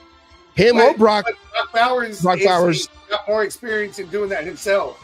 Brock Bowers has been shifted over into the fullback position and has played technically that extra offensive lineman. He was almost 2 awards 2 years in a row for that position that offensive linemen get for his blocking. If you're going to do something like that, I think you're going to be more successful with Brock Bowers in that position than Mayer's, and let Mayer go ahead and go out and be that other receiver. This is my thinking. Maybe this is the hopeful Raider fan of me saying this, but with Chip Kelly, you're going to see more action, meaning like more plays to the Jacoby Myers on this team, to the Trey Tuckers in this team, to the Michael Mayers of this team, because you have a guy, a play caller that will figure out ways to open, That was the word right there. A competent offensive coordinator. I'm Public school system. 75-cent word for the sentence you put it in. Triple word score there, right there. Competent right there. You have a guy in Chip Kelly that's been doing this for a long time, mostly in college, but he does, you know, in the NFL too. Some 10 years back, 10 years back. Give or take, it's something like that. Yeah. You know, he has the experience. He can get these guys open. He can get these guys, you know, build plays, you know, to get these guys in open space. So I'm more confident with this offensive coordinator. And then you also have, all right, Vincent, take care. Thank you for always spending your lunch with us. We appreciate it. And you have a guy with Chip Kelly who will be able to find ways to get these guys open. So I'm hopeful that is the case, that we will be in good hands. I know we still got one more preseason game left, but this is going to be more so the bubble players, the guys who, some guys will have practice because they're going to be, you know, second, third team guys. It's going to be a lot of guys who's going to be looking for a lot of guys going to be special teams, and you're going to have the practice squad guys, and then you're going to have a bunch of good guys who are probably going to be looking for jobs on other teams. Yeah, so this is not just a showcase for to be, you know, a Raider.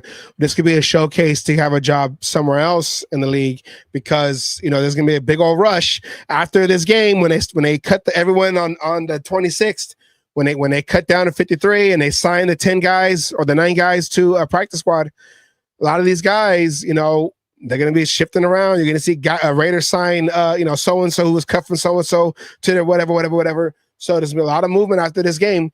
But Asylum, looking at the offense first, I mean, Raheem Mostert, I don't know. I know they signed him, you know, free agent. It was like a 1 year. I don't know. I wouldn't be surprised if a Raheem Mostert was fighting for, you know, a spot in his roster.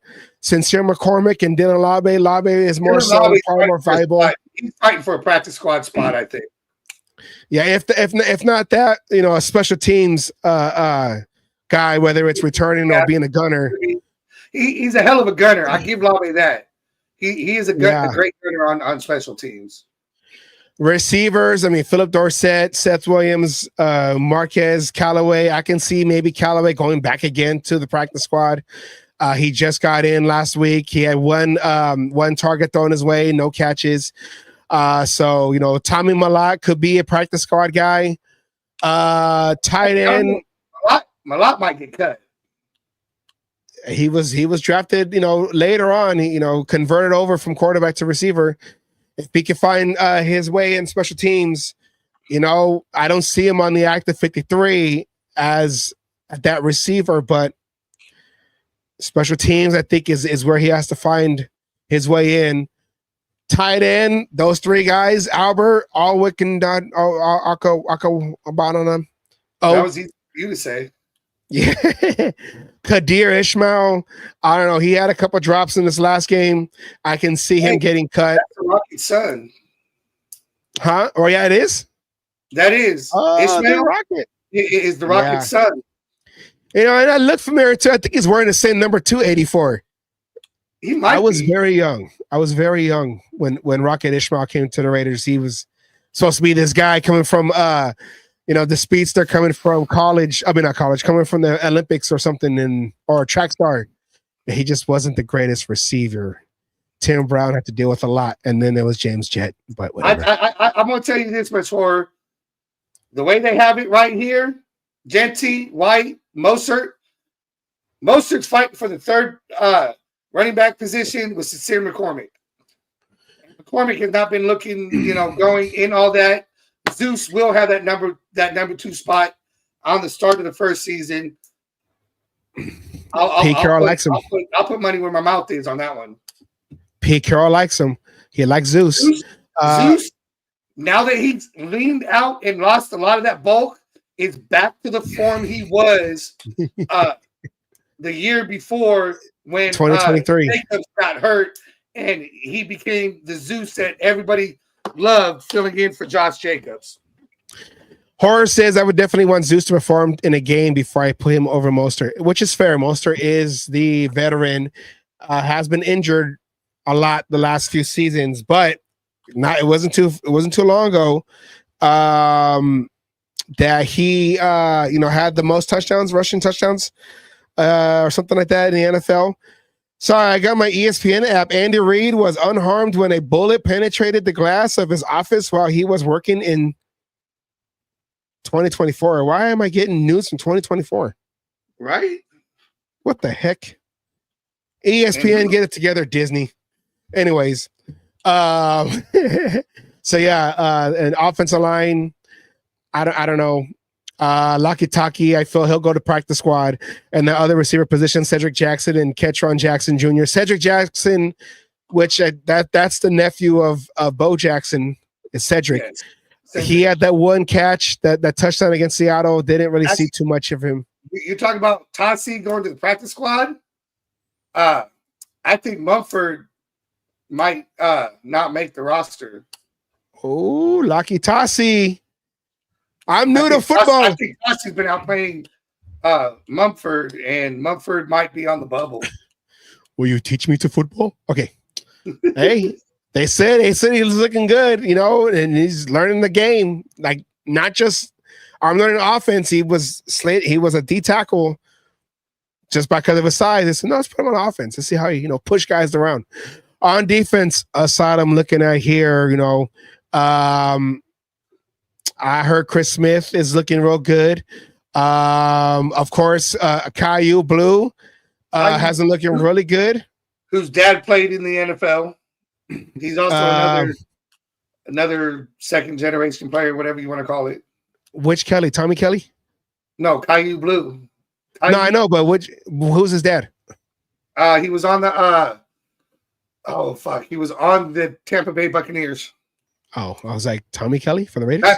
Not a Raider. His dad played for the Bucs, but still. Yeah. Hey, but he's been looking good. Sam Webb, I can see him not making the 53 at least. I haven't really seen. I think Caillou Blue's beating him out. Yeah, he's been kind of struggling here this year. I think the surprise would be Terrell Edmonds. Pete Carroll really liked him, even though he just came in before this past this past Niner game. So I could see him making it, especially with Lonnie Johnson on the IR. Trey Taylor, he looked good and then he disappeared, and he looked good and then he disappeared. What do you think about Trey Taylor, last year's draft pick who couldn't stay healthy, got in late with the hamstring? I think he might make the roster 53, or he definitely makes the practice squad. You know, there was always high hope for him, but you know, he started the season last year injured and didn't get much playing time. So this is kind of his rookie year.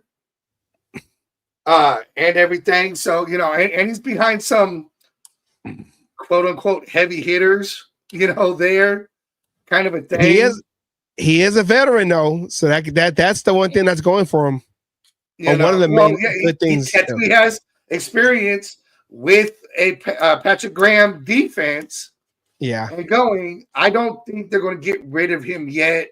I think he stays on the 53-man roster as a depth piece right now, just because they don't want to put him on the practice squad and take a chance of losing him.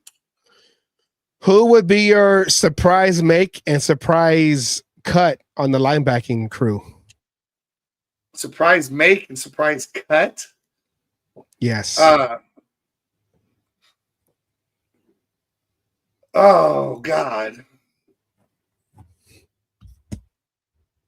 I'll say Jamal's a lock. Yeah, Jamal. Well, I was going to say Jamal, I think, makes it.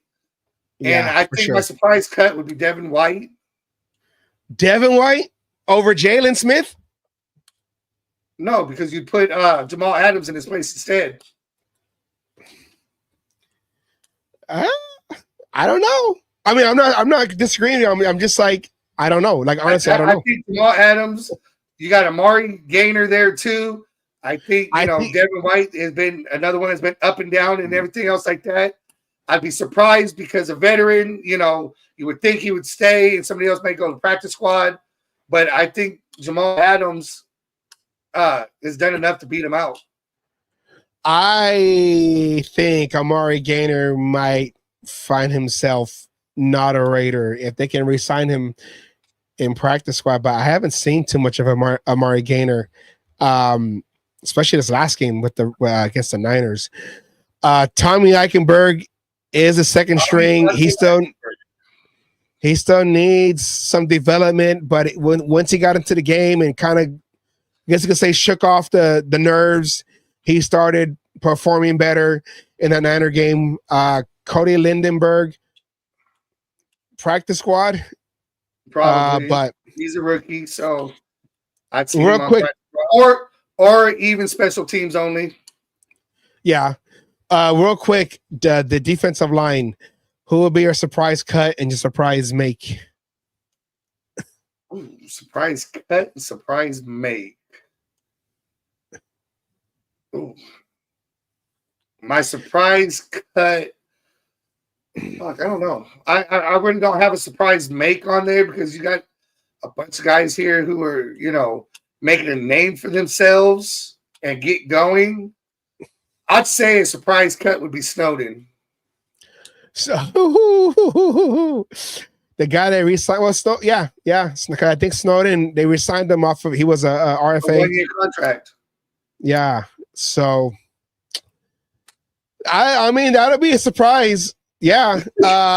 I would say, I don't know. It's not really a surprise. Maybe I would say, no, I don't want to say he's going to be a surprise make, but I believe Thomas Booker has been showing that I don't want to just make the team. I want to be one of the main guys. If not not a starter, a first rotation coming in. I say Thomas Booker. But you can say, you mean Tank Booker? No, Thomas Booker, the one we drafted. Yeah, the third guy, right? Yeah, Tank is who? I'm sorry, not drafted. I'm sorry, that we traded for. That's what I meant to say. We traded for the guy from the Eagles, the fourth. Oh, okay. I got you. But because he was running down guys. Huh? JJ? I'm not going to butcher his last name. Otherwise, I'm going to call him Pegasus just because he wants to be a Pegasus.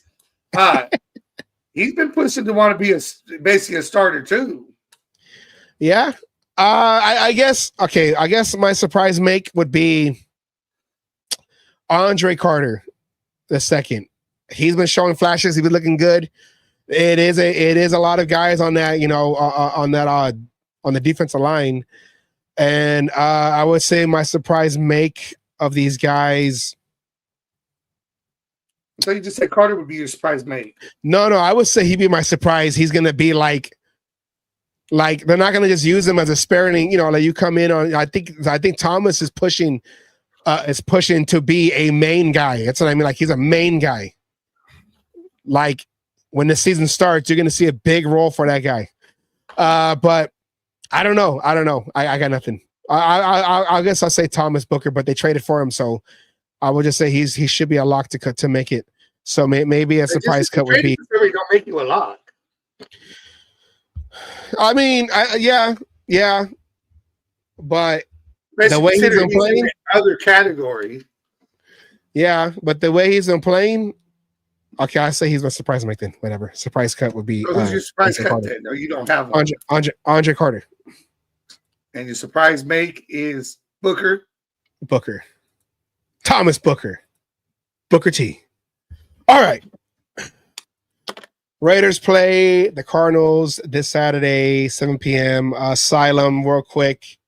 What are you now? This is all gonna be backups, not necessarily going to see any starters. Maybe a series, maybe not. Whatever. Maybe a drive or something, yeah. What are you looking for in this tryout game? I guess the bubble game. What are you looking for? Whether it's I guess with players, it's going to be players. So what are you looking for when it comes to players? Who are you going to be really looking at? Well, it's not even going to be who. Okay, it's going to go with. I want to see these guys make it hard on the coaching staff to make that decision on do we keep them or not. I want to be surprised with some of these cuts. I don't want to be just, we knew this, we knew this, we knew this. I want these guys to go out there and act like their job depends on it. I don't need a blowout. I don't need to see anything like that. I just want to see some hard-nosed people acting like their job depends, on their performance. Some of them are only going to get, limited time. There's a lot of people to go through to see all this. So you might only have 5 or 6 plays. And when they're out there, I want, Max Crosby 110% every time. I want to see 130% out of some of these guys. I want to see these guys doing shit going, damn, I hope they don't cut this motherfucker. I'm going to be looking at the players that are not playing, like not getting that much playing time outside the starters, of course, because that's going to be the tell of who you kind of get an idea of who's not going to make this team, because they're going to be showing the guys more so the guys they're going to keep and the guys that they feel, okay, prove, whatever. So I don't know who's going to be if Geno Smith starts the game for one series, I want to know who's going to be taking over for quarterback going into, when they start bringing in the reserves. If it's going to be O'Connell. Is it Miller? Yeah. because maybe that can show what their plan is when it comes to the backup quarterback position. And then I want to see how they on defense, the linebacking crew, because I believe Gainer is a bubble player. I like Gainer. I like the other Amari too, but I like Gainer. But we'll see. We'll see, because I didn't see too much of him, and we'll see what happens there. Now that you said something, I don't remember seeing much of Gainer. Yeah. So that's what I'm going to see, and we'll go from there. The football season is just around the corner, Asylum, where it's for real. So it's right there. I hear it. I hear the ice cream truck. Yeah. It's almost here. Next week, of course, we're going to break down the game and who we think. Next week, what's today's date? Today is the 20th. Okay, that next game week is on the 23rd, I believe. So by the time we come on, we are going to be talking about who was cut and who was kept. Yeah. You said the 26th. We got to do that's Tuesday. Yeah. Yeah, and then Wednesday is my girlfriend's birthday, so I'll be here. Happy early birthday, and I'll fucking say it on that day too. Yes. So we will be talking about who made it, who didn't make it. Was it rightfully so? Justified, unjustified? All those and more next week's show on the Cage Match Show. And of course, we're gonna talk about we're gonna talk about our draft because our fantasy draft, because we have that following Thursday. Yeah, because we got a few people who have never done it before. Yes. Yeah, we want to be able to break it down and help them out. I didn't think Anna made it on there. Did she actually make it? Is she on there? Oh yeah. She made it. She's on it. She's ready. I think she was just playing us psychological warfare. I think we got to watch out for her. She might be able to be on there to kick all of our asses. I think she's the shark. I don't know how to play, and then we go play her, and then she's over here. And she sits there and whoops me like 150 to 37 or some shit like that. She's got the all Madden team of the 2025. Like, wait a minute, hold on. She sharked this. Shark Tank. Yeah, because it's ran by Disney. We're doing the ESPN one. But all right, Asylum. We'll be talking about that next week. We'll get all that going. Asylum, let's start landing the show. Any last concerns, words, or whatever? Anything? I'm busy landing. Hold on.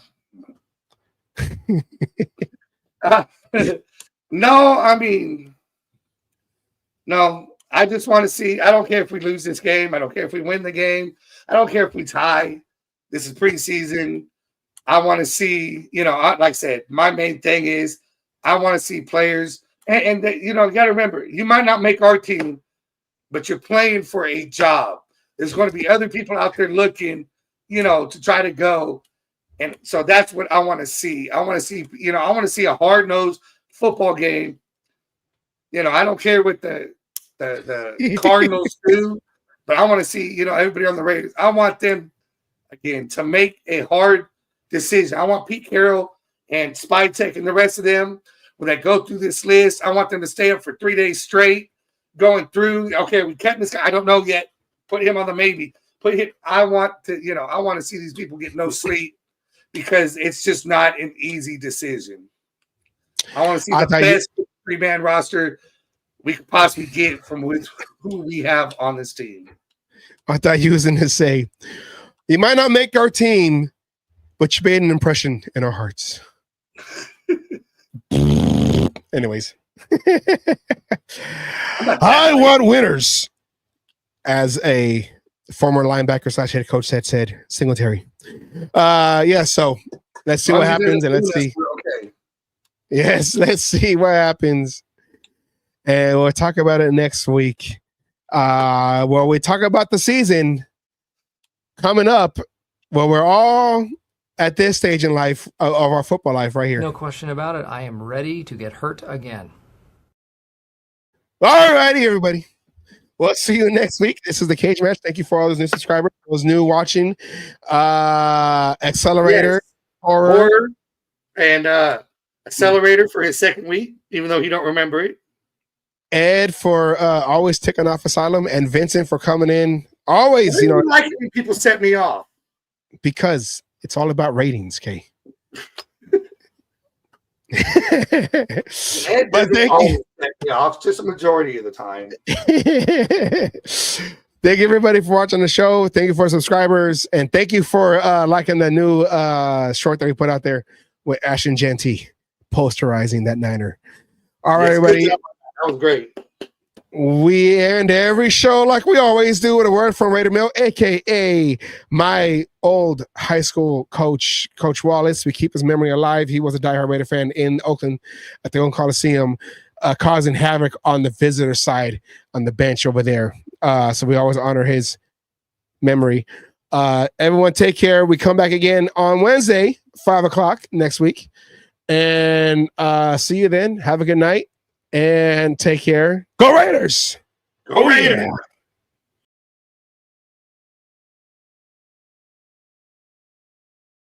All you other NFL teams, your tailgates are weak. Your teams are weak. We might be down right now, but it doesn't take away the history. And all you Raiders out there need to know your fucking history of who the fuck you playing for and where the fuck you're playing. Damn it. Oh, and by the way, I won my last cage fight again. I'm still undefeated. And you NFL motherfuckers out there that you think you want some, come on and get some anytime.